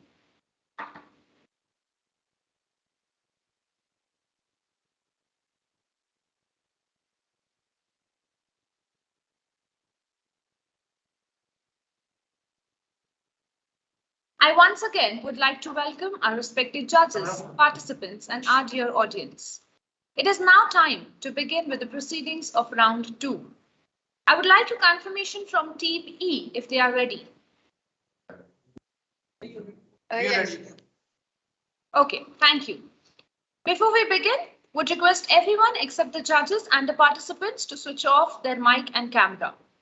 Team E, do you want me to repeat the rules of the competition for you? Thank you, ma'am. Do you want the rules of the competition to be repeated? Team E? Thank you, ma'am, but ma'am, it won't be necessary. Thank you. Okay, that's great. So all the best to both the teams as we proceed with round 2. Team E, I will now be reading your case study. Your case study is titled as Bullfighting, Art or Not? Bullfighting has its roots in rituals dating back many centuries. In its modern Spanish style, bullfighting first became a prominent cultural event in the early 18th century. Yet, despite its cultural significance, bullfighting continues to face increasing scrutiny in the light of animal rights issues. Some people consider bullfighting a cruel sport in which the bull suffers a severe and torturous death. Many animal rights activists often protest bullfighting in Spain and other countries, citing the needless endangerment of the bull and the bullfighter. Some cities around the world where bullfighting was once popular, including Spain, France, Mexico, have even declared themselves to be anti-bullfighting cities. Other places, including some towns in Spain, have ceased killing the bull in the fight but continue bullfighting. To other people, the spectacle of the bullfight is not a mere sport. The event is not only culturally significant, but also a fine art in which the bullfighter is trained in a certain style and elicits emotion through the act of the fight. Writer Alexander Fisk Harrison, in his research and training as a bullfighter, defends the practice and circumstances of the bull. Quote, in terms of animal welfare, the fighting bulls live up to 4 to 6 years, whereas the meat cow lives 1 to 2. Those years are spent free roaming, and others similarly argue that the death of the bull in the ring is more humane than the death of animals in a slaughterhouse. Your question for the case study is, do you believe that bullfighting is an ethically wrong practice or a justifiable cultural event? In what ways might ethnocentrism affect your perspective on bullfighting? How would your opinion differ if you were raised in a different culture? I hope the question is clear to you, Team E. Yes, ma'am, they are. Okay, so you now have 10 to 12 minutes to present your arguments. Your time starts now. Warm greetings to respected jury, faculty members, and my fellow peers. Today, Team E is here to present on the given case study of bullfighting, art or not. Animal cruelty is one of the most heinous and inhuman manifestation of humans imposing their selfish objectives on helpless, voiceless animals. The same is in the case of bullfighting. Killing an animal just for entertainment and leisure is nothing but inhumane. Our team strongly believes that bullfighting is an unethical practice and condemns this tradition. However, people have been speaking out against bullfighting for almost 500 years. In 1567, Pope Pius V proclaimed a canonical law that made attending a bullfight a mortal sin. It was found out in a survey that 85% of the youth do not support bullfighting. Bullfighting in Spain started when the Iberian tribes organized events where humans confronted bulls. Then, Greeks introduced fights against bulls as a spectacle. Bullfights are considered one of the symbols of Hispanic culture. They are not only organized in Spain, but also in Portugal, France, and part of Latin America. Respected audience, just visualize yourself where a terrified bull is surrounded by men armed with spears, swords, and daggers. They attack it and weaken it by causing intense pain and blood loss. Dear audience, could you believe? Many prominent former bullfighters report that the bull is intentionally debilitated with tranquilizers and laxatives. Beatings to the kidneys, petroleum jelly rubbed into their eyes to blur their vision, heavy weights hung around their neck for weeks before the fight, and confinement in darkness for hours before release into the bright arena. Certain countries have taken some steps to resolve this issue. As a whole, bullfighting is already banned by law in many countries, including Argentina, Canada, Cuba, Denmark, Italy, and the United Kingdom. Also, in the 1991, Canary Islands became the first Spanish autonomous community to ban bullfighting. Puerto Rico banned bullfighting and the breeding of bulls for the fights by law number 176 of 25 July 1998. To conclude, although countries have taken steps, we believe it is not enough. We as a society need to rethink our acts of torturing speechless animals in the name of cultures and traditions. Being brought up in a culture where being voice of the voiceless is celebrated as the essence of our coexistence with nature, why are we still indifferent about critical issues such as animal rights? I would now request my peer Ekta to shed more light on the ethnocentric perspective and the cultural dilemma in this case. Thank you, Ashmit.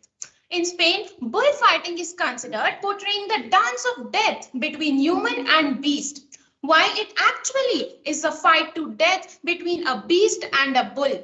As stated by my peer, this culture has existed in Spain for hundreds of years, and they see it as a part of their identity and wish to protect it. But others feel this tradition needs to be left behind. Ethnocentrism is what comes into play here. Our team as a whole believes that definitely our morals might be a tad bit different if we were raised in a different culture with different values. If we were conditioned to attending bullfighting matches regularly in childhood, it would be ingrained into our minds as normal. But at the same time, while people are a product of their environment, we are firmly convinced that belonging to different culture or the same culture cannot change the perception of people towards an unethical practice. My dear audience, not all youth in Spain support bullfighting, but only 7%. Some people worry that if traditions are not clung to, it will disappear and will be lost forever. But the question arises here is, are all customs and traditions of a culture worth preserving? Respected jury members, I would like to bring your attention to defend ourselves by saying, preserve the so-called culture sport should we encourage the unfair practices that covers the ground with terrifying blood and makes an animal to suffer unconditional pain and violates its animal rights for entertainment.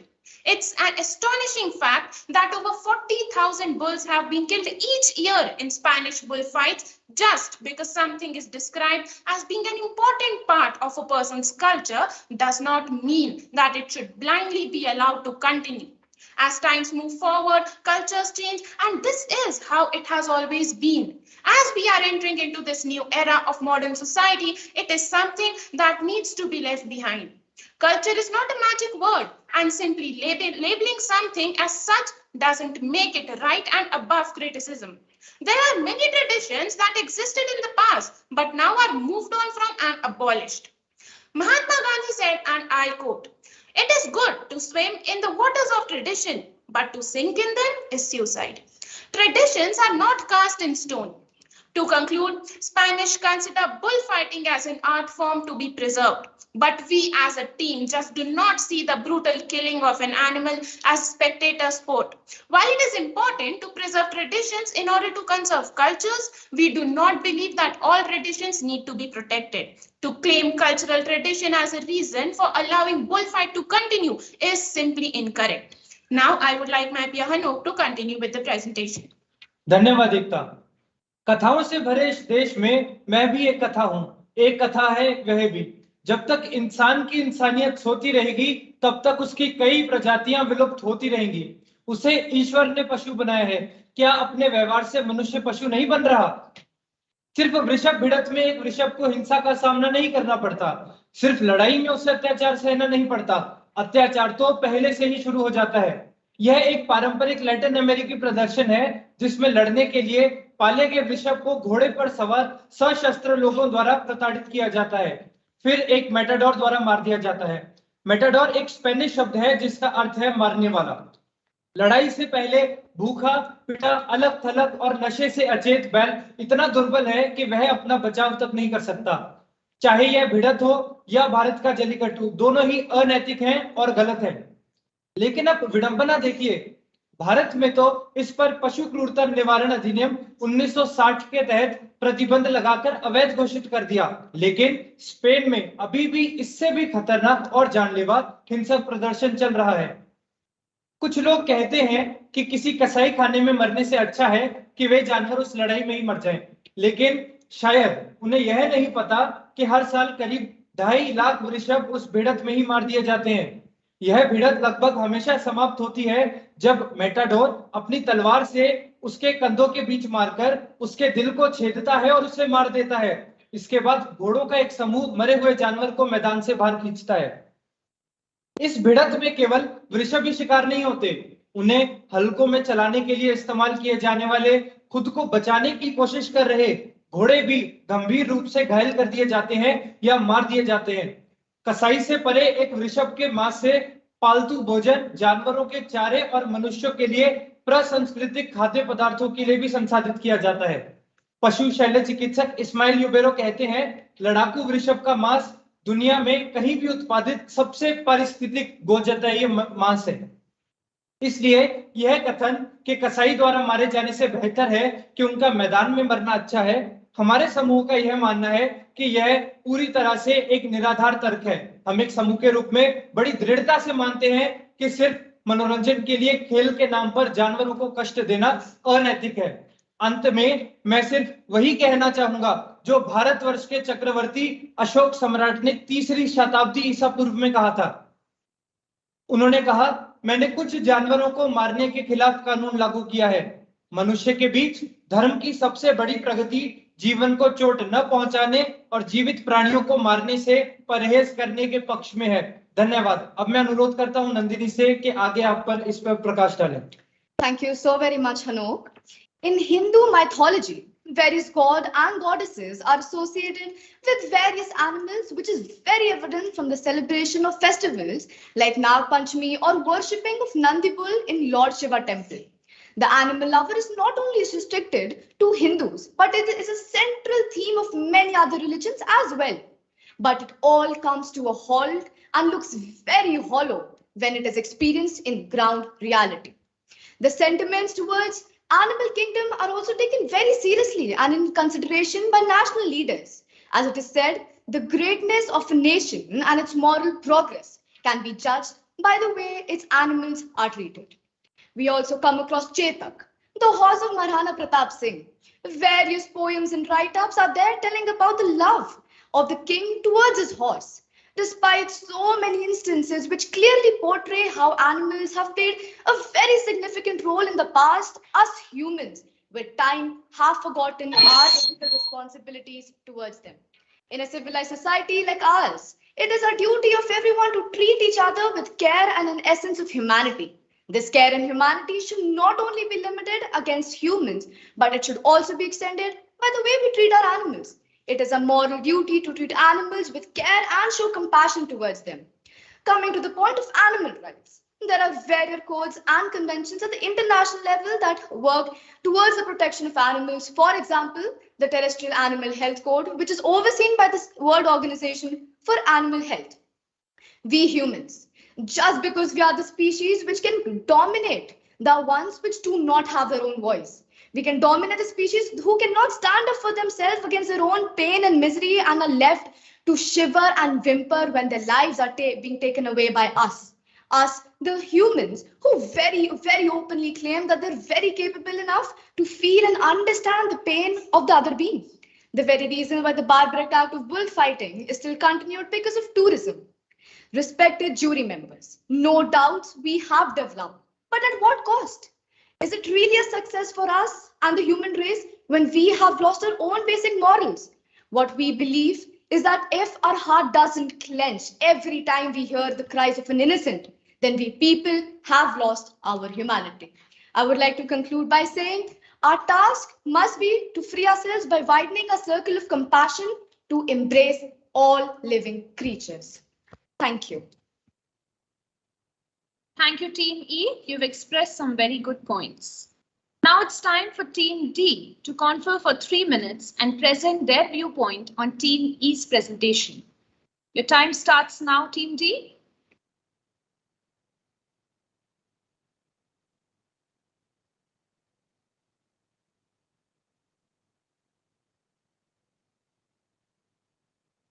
Can we have the 3 minutes timer on the screen, please? Thank you.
Spain has a very diversified economy, and it includes manufacturing, financial services, pharmaceuticals, textile, apparel, footwear. How can we forget football? So I don't agree with the fact, and I would like to respectfully differ here that I think Spain has a lot of opportunities and alternate opportunities for earning economically and sustaining its tourism. And so it does not need to other countries, many developed countries like USA, UK, France, and many more. And added to that, it's a part of the NATO as well. What Ashmit said, that for a country, a particular factor, a particular thing which is practiced in the country is not something that is the only thing that sustains the economy. There are so many different options that a country can take up. There's so many things that the country can improve upon if they want to sustain their economy, and they should not be dependent on one particular thing. There are so many things that they can improve in order to sustain their economy. एक और तर्क जोड़ूंगा कि नैतिक रूप से अगर आप देखें तो सिर्फ आर्थिक लाभ के लिए, या फिर अगर हम कहें आर्थिक लाभ या किसी भी और वजह के लिए, या तो आर्थिक लाभ है या सिर्फ खेल और मनोरंजन के लिए किसी भी जानवर को ऐसे प्रताड़ित करना नैतिक नहीं है। जानवर को प्रताड़ित करना नैतिक नहीं है और ऐसा बिल्कुल ही अनैतिक है।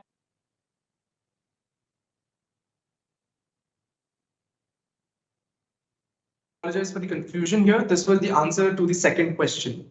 Now, I would like to address the first question about culture. Well, to reiterate what my peer Ita said, this so-called cultural sport, should we encourage the unfair practices that covers the ground with terrifying blood and makes an animal suffer unconditional pain and violates its animal rights for entertainment? Adding to my peers' facts, it's so astonishing that over 40,000 bulls have been killed each year in Spain. Just because something is described as being an important part of a person's culture, it does not mean that it should blindly be allowed to continue. So bullfighting is absolutely unethical and we still stand on our opinion. Thank you, Team D, for your wonderful presentation. It's really our opportunity, and we're very happy that both of our opinions are on the same topic and are quite similar. So, adding to my teammates' point about culture, as time moves forward, the culture also changes, and this is exactly what has been seen. And this is exactly what has been going on. As we are entering in a new era of modern society, it is something that needs to be left behind. Culture is just not a magic word, and simply labeling something as a part of the heritage or culture does not justify if that particular practice is unethical. और अगर मैं हमारे विज्ञ मित्रों की जानकारी के लिए बता दूं कि 40,000 वृषभ जो मारे जाते हैं स्पेन में, हम सिर्फ उसी की बात, लगभग 2.5 लाख वृषभ मारे जाते हैं दुनिया भर में एक साल में। एक साल में औसतन 2.5 लाख वृषभ सिर्फ खेल और मनोरंजन के लिए मारे जाते हैं, लेकिन यह पूर्ण रूप से अनैतिक है। कोई भी इसको नैतिक रूप से सही नहीं मान सकता। यहां तक कि पीटा, जो कि एक गैर सरकारी संगठन है, उसने भी इसको पूर्ण रूप से अनैतिक माना है। धन्यवाद। Additionally, I would like to add here that survey shows that people who watch these violent games such as bullfighting, they are at risk for hostile and aggressive behavior. And we cannot forget that about only 8% of the youth support bullfighting. So rest of them are against bullfighting. So I would like to reiterate our team's stance here. Bullfighting is an unethical and immoral practice, and such traditions and cultures need to be left behind. Thank you so much. Thank you, Team E. Thank you, both the teams. I must say it was a good deliberation of thoughts by both the teams. It is now time for the judges' question. I would like to request Dr. Pranay Oswal to please pose a question to Team E.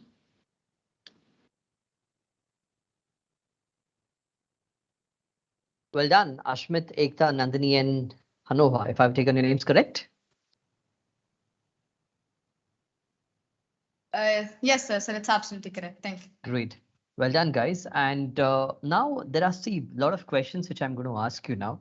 So let's say if I were to offer you $100 billion, or let's say if I were to give you $100 billion and try to get in the business of something which is against your ethics, would you do it? Thank you, sir, for the question. Sir, I would just like to say that just a yes or a no. Just a yes. No, or sir. No, sir, completely no. No, sir. Are you 100% sure? Or Yes, just because sir. it's an ethics poll competition? $100 billion is a lot of money. It's fine, sir, but we don't want to make profit out of unethical and immoral activities, sir. We rather stay middle class than. It's more like a rapid fire for all of you. Let's not have sentences now. How many of you are sitting on this table are pure vegetarians? I think only my peer Ekta is a vegetarian. Okay, and let me ask you a few questions now. See, the country, a country like Spain, right? The government earns around $571 million. All right, I repeat, $571 million purely through bullfights. On an average, a person who is a matador, he earns around 75 odd lakhs per bullfight. All right, he He takes over 30 to 40 such competitions in a year.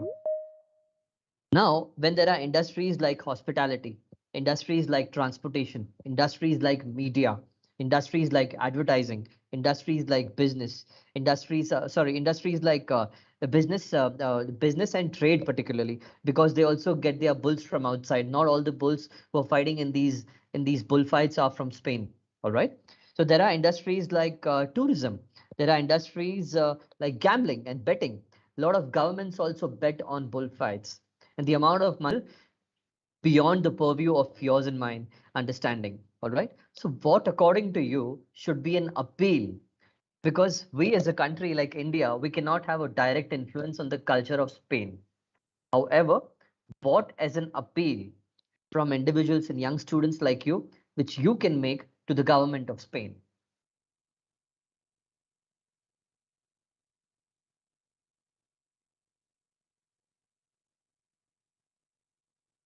Team E, please unmute your mic.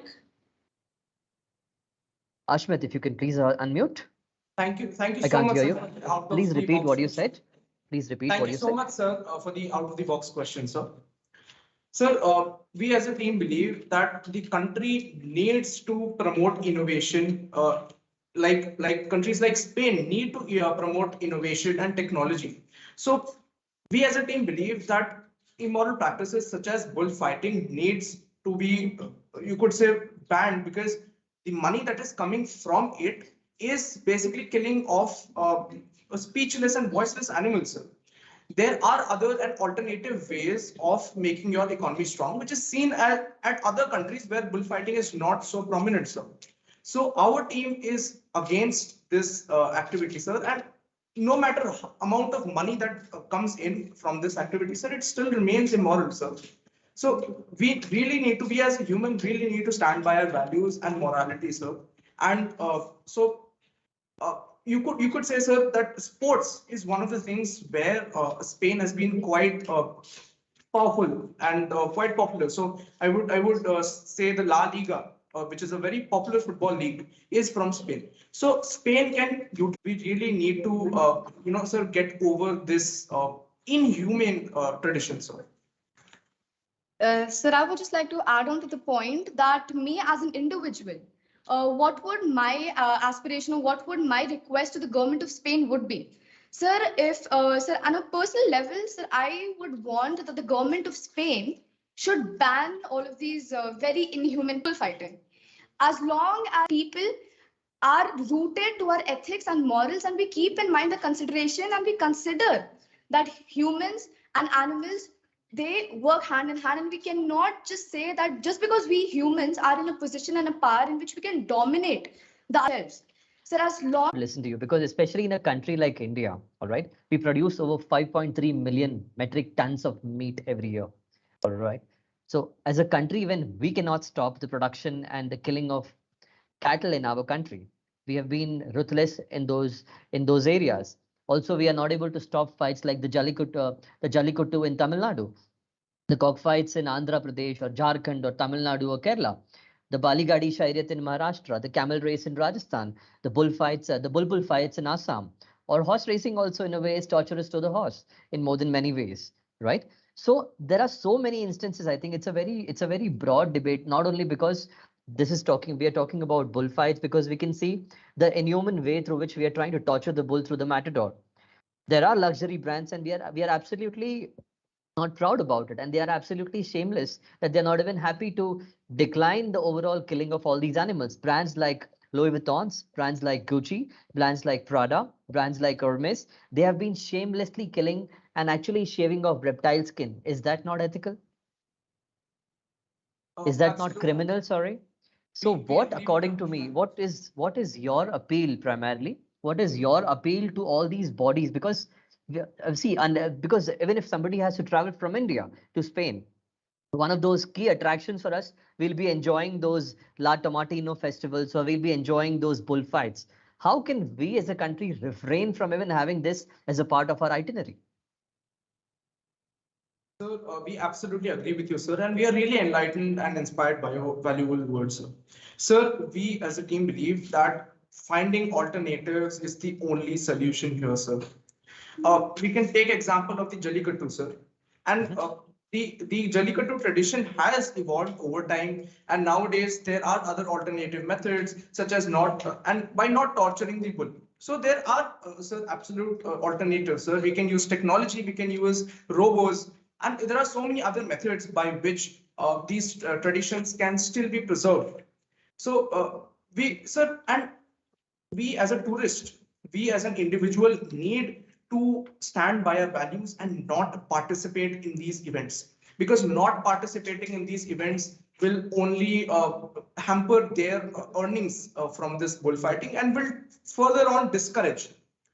Now, sir, my appeal to all of these companies is look for alternatives, and one of the alternatives is here is natural leather. It is made from skins of fruits and vegetables. So we believe natural leather is very similar to animal leather, sir. And so we believe that alternatives is the only solution here. So my appeal to all of these companies will be to use other methods and not kill these innocent animals. Thank you, Ashmit. Would you also contribute something, Hanoha?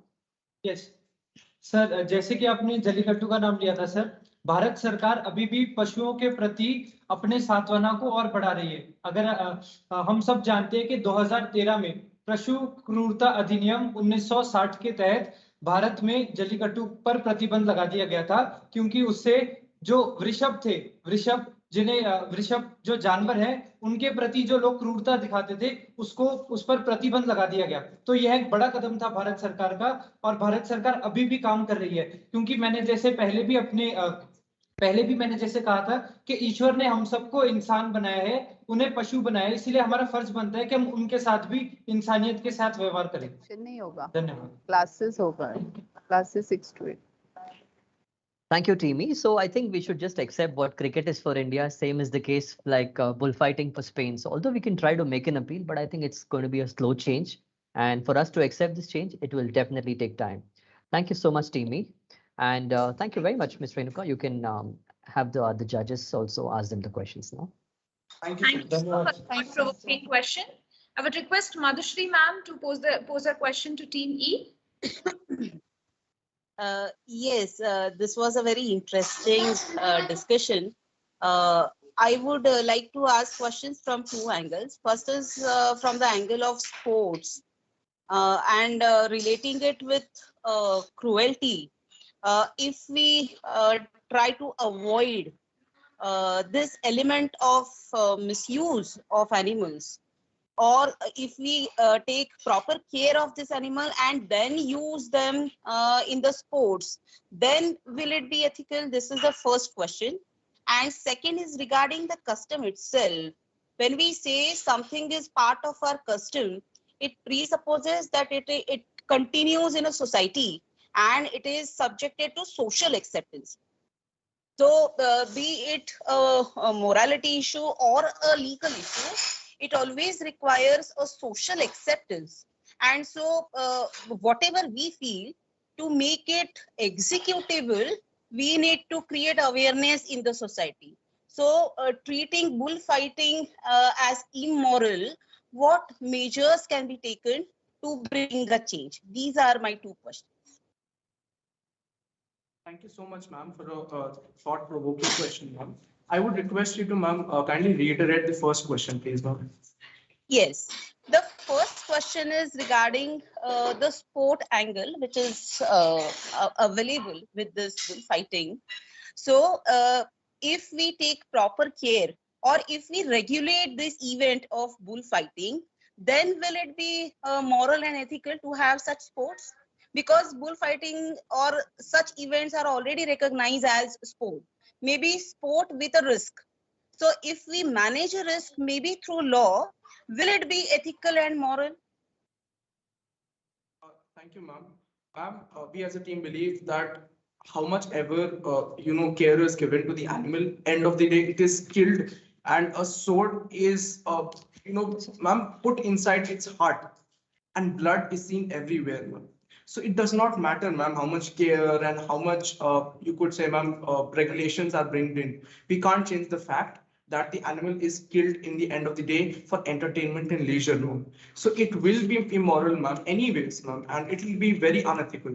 So, ma'am, the answer for your first question is, ma'am, no matter how many Because regulations. putting ban on such events would be next to impossible. You cannot absolutely ban it, but definitely maybe a viable solution would be putting a regulation, and so regulating it so that no cruelty is caused to animals, or maybe we can change a form in which no cruelty would be caused to animals. Will such measures work in favor of the animals?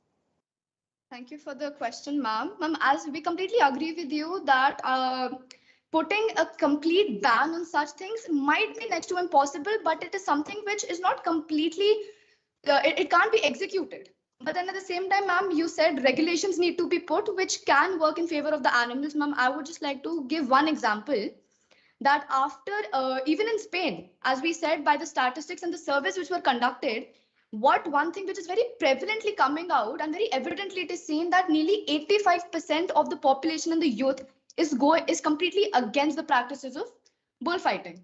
So when these cases, when people's disapproval was taken into consideration by the government, one alternative sport which came out, which alternative to your bullfighting, was a practice which was known as a bloodless bullfight was introduced. The same thing happens. The crowd is there, the cheer is there, and everything is the same. The matador is also there, and the bull is also there. But the only difference in this alternative sport is that the bull is not ultimately killed.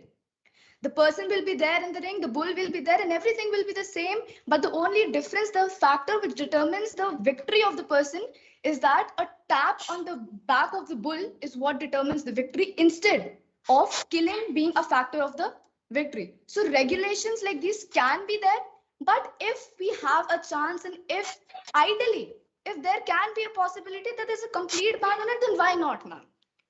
और ma'am Bharat में ये सफल हुई भारत सरकार के इस पर पूरी तरीके से प्रतिबंध पहले से ही 2013 से लगा चुके हैं। लगभग उस बात को 8 साल हो गए हैं कि भारत में ऐसे खेलों पर प्रतिबंध लगा चुके हैं। अगर आप स्पेन की बात करें तो स्पेन के अंदर ही ऐसे बहुत से शहर हैं जिन्होंने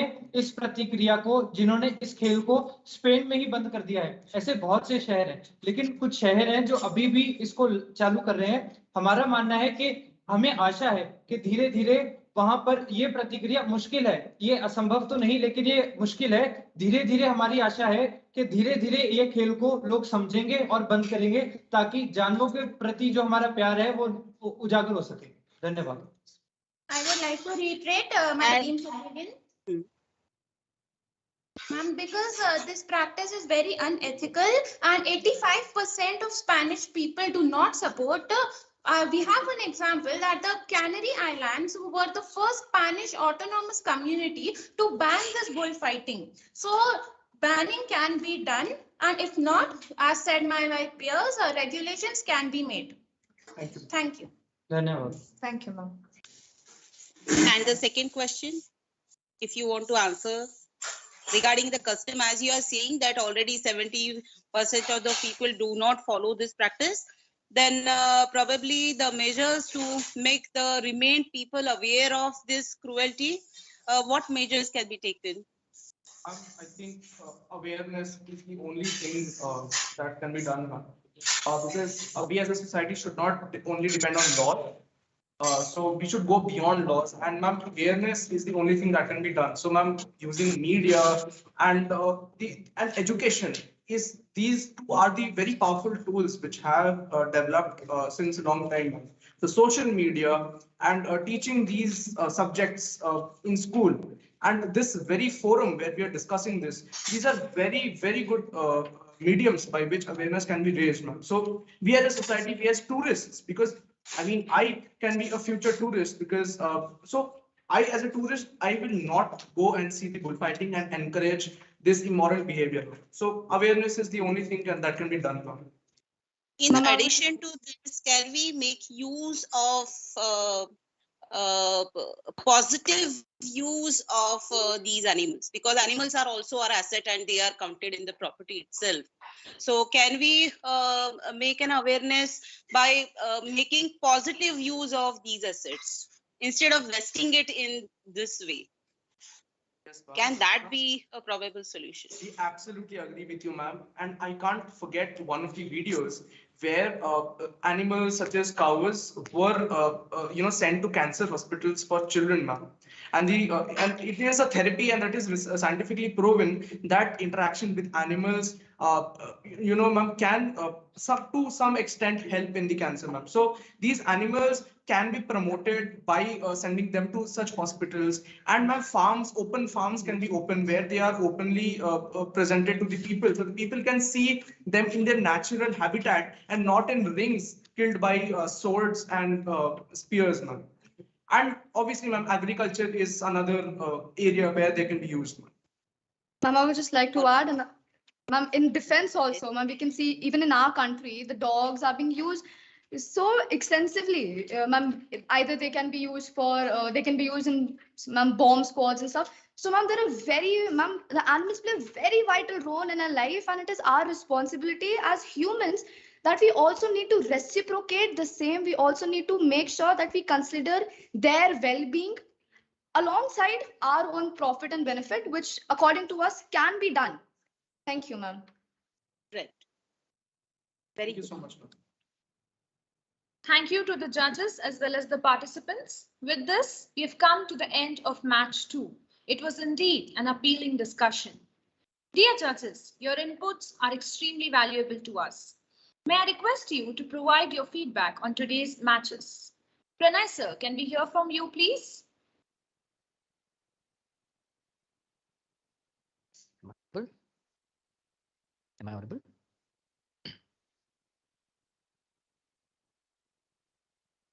Am I audible?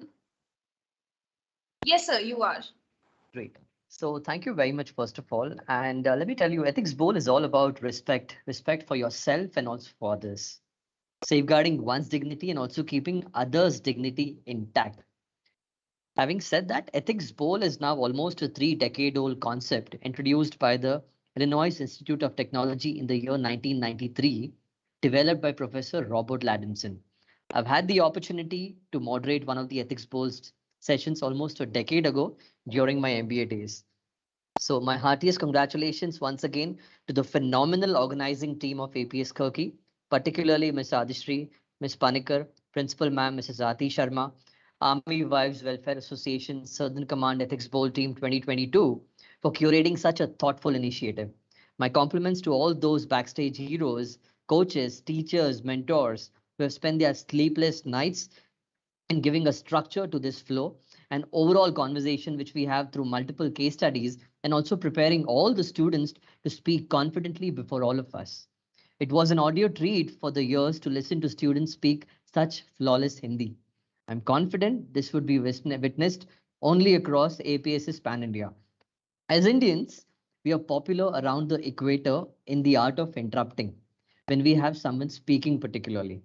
I was delighted today to observe that there was hardly any interruption and overall the decorum of the discussion was maintained with a measure.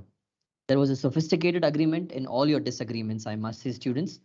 And my dear students, you should be immensely grateful to your respective school for the exposure and platform provided to you at this age as an opportunity, because it's usually exercised only for those students either at B school level, at MBA level, at technical studies or military studies. It is even more important in today's time and pertinent because it thoroughly focuses on a child's critical thinking skills, logical reasoning skills, verbal reasoning skills, non-verbal reasoning skills, linguistics, verbal interpretation, problem solving skills, and working with a clean conscience and activating the principles of morality. I'm pretty happy to say that we are partnered with APS and we have been able to contribute in most of these areas since a very long time. I'm once again sincerely grateful to the entire team of APS Kirkee, our Southern Command and Ethics Bowl organizing committee for inviting me over to the judges to be the judge for today's Ethics Bowl competition and witness our young intellectuals take charge of the future of our economy. Just when the world is shrinking to look at the trees, it is time you show them the forest and take a large sip by taking a bowl of ethics. Well done, students. Heartiest congratulations to all the participants from all the teams. You all have done a phenomenal job. God bless you all. Thank you, sir, for your insightful feedback. I now request Madhushree ma'am to provide her feedback. Yes, this was the second session which I have attended, and I could see that important issues, rather arena of problems which our society is facing till now, and it will be facing in future also. Such issues are taken for discussion, and I believe that discussion is the best method to take out the solution, because changes do not occur eventually. They need a thought process, and I believe that this event is a evolution of thought process, so that someday we will get a good solution over this problem. As far as the students participation is concerned, I am really very happy, more happy this time, because they have really put a great work. Good research has been seen, and not only data, but they have thought over the points.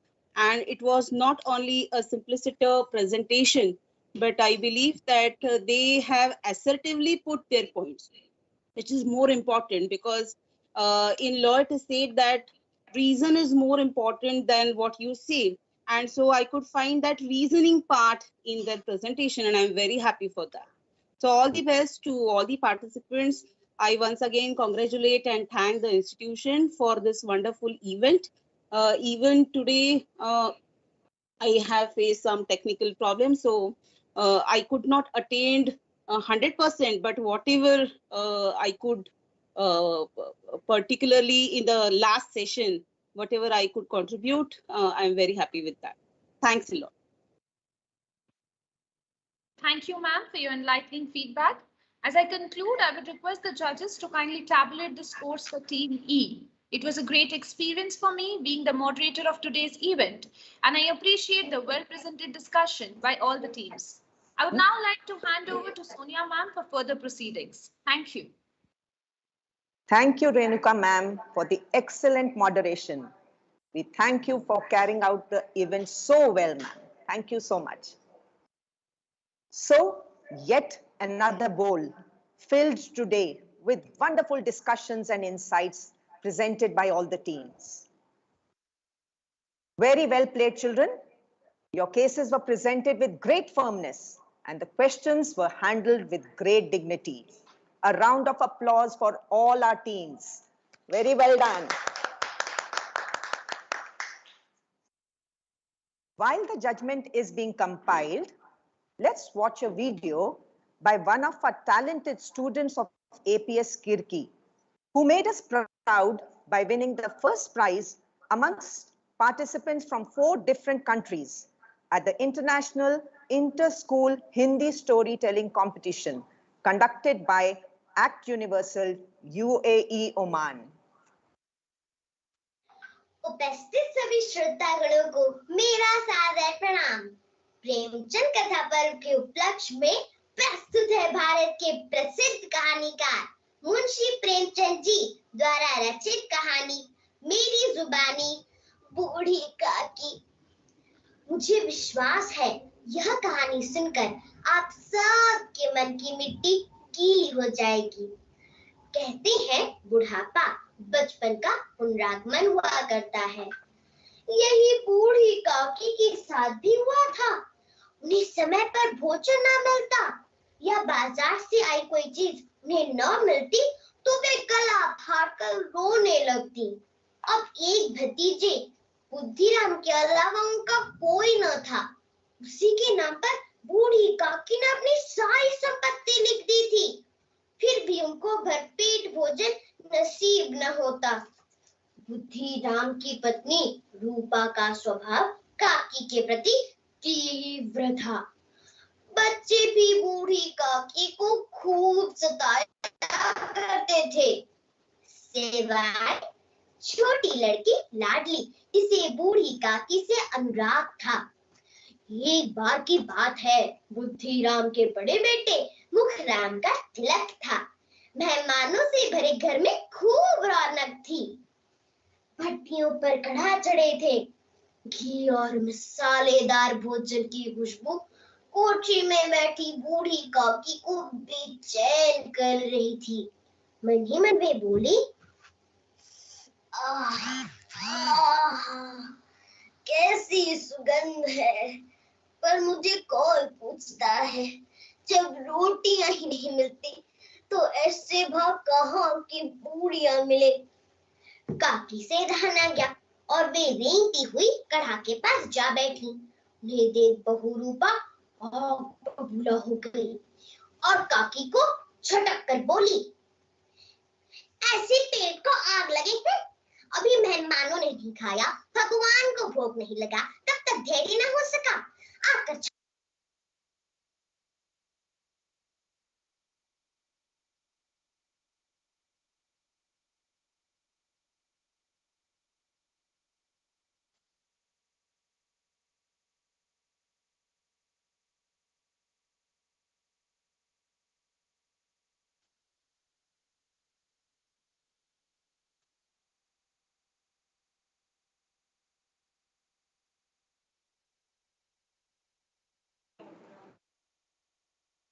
Sorry, there has been a technical glitch. I request you all to just give us a minute, please.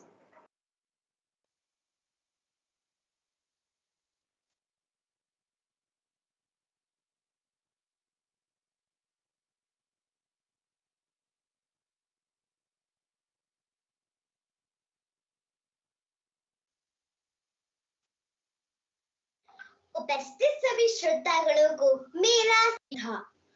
बच्चे भी बूढ़ी काकी को खूब सताया, बूढ़ी काकी को बेचैन कर रही थी। मन ही मन में बोली, आह, आह, कैसी सुगंध है, पर मुझे कौन पूछता है। जब रोटी कहाँ की पूड़ियां मिले।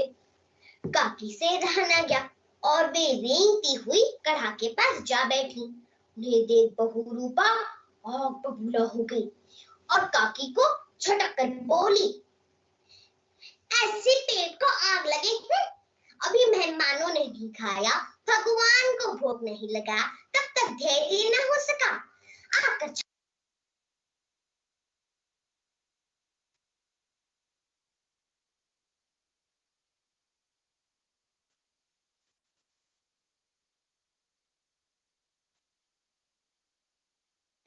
उपस्थित सभी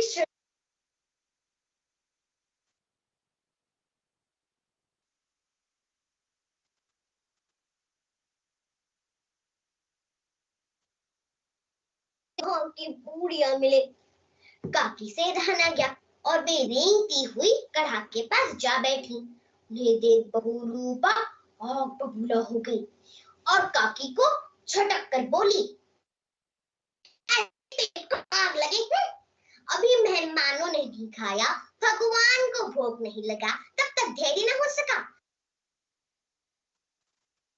हरी हरी वसुंधरा नीला नीला ये।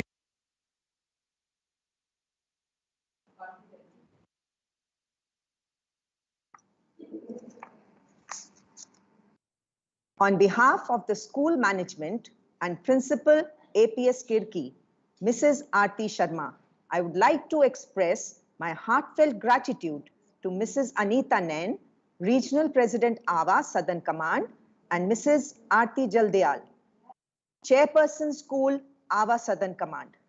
Thank you so much. Your presence is a big motivation and source of energy for us. I thank our esteemed judges for their interjection, their valuable, constant guidance and encouragement.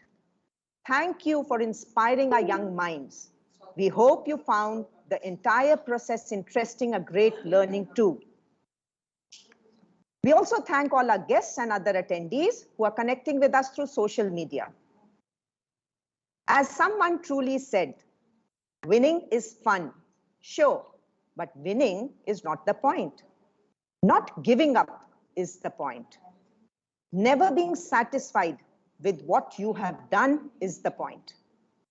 So on that note, let's have a look at the results of the matches played today. The confidence and conviction with which all teams spoke is truly admirable.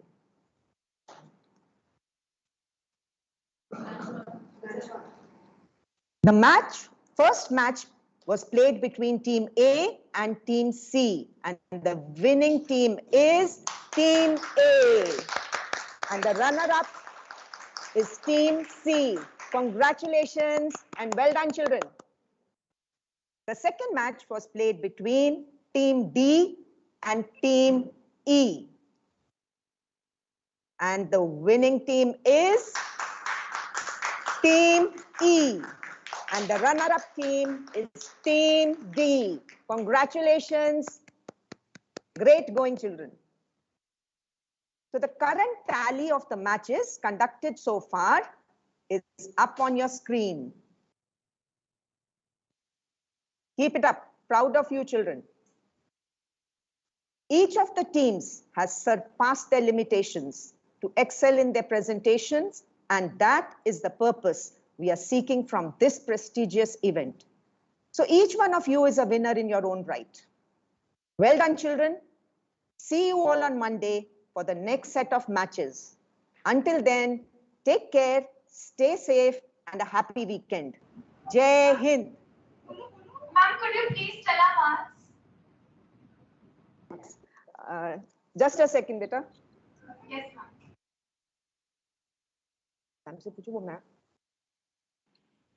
Sonia ma'am. Ma'am. You may announce the marks for the day, for today's marks. Right, ma'am. Right, ma'am. Yes. Team A scored 83.5 and Team C scored 64 points. Second match, Team E scored 92 points and Team D scored 77 points. Thank you. Thank you, everyone. Well done and keep it up. Thank you. I thank you, Mr. Pranay Oswal and Mrs. Madhushri Joshi. Thank you so much for your valuable time, sir. You're Ma'am. welcome, Sonia ma'am. Always a pleasure. Always a our pleasure. children have benefited from all this. Thank you so much. You may call off the meeting. Please. Thank you, ma'am. Renuka, ma'am. Thank you so much. Thank you, jury members. Thank you. Thank you, Sonia ma'am. Thank you, ma'am. Well done. Bye. Thank you, ma'am. Thank you.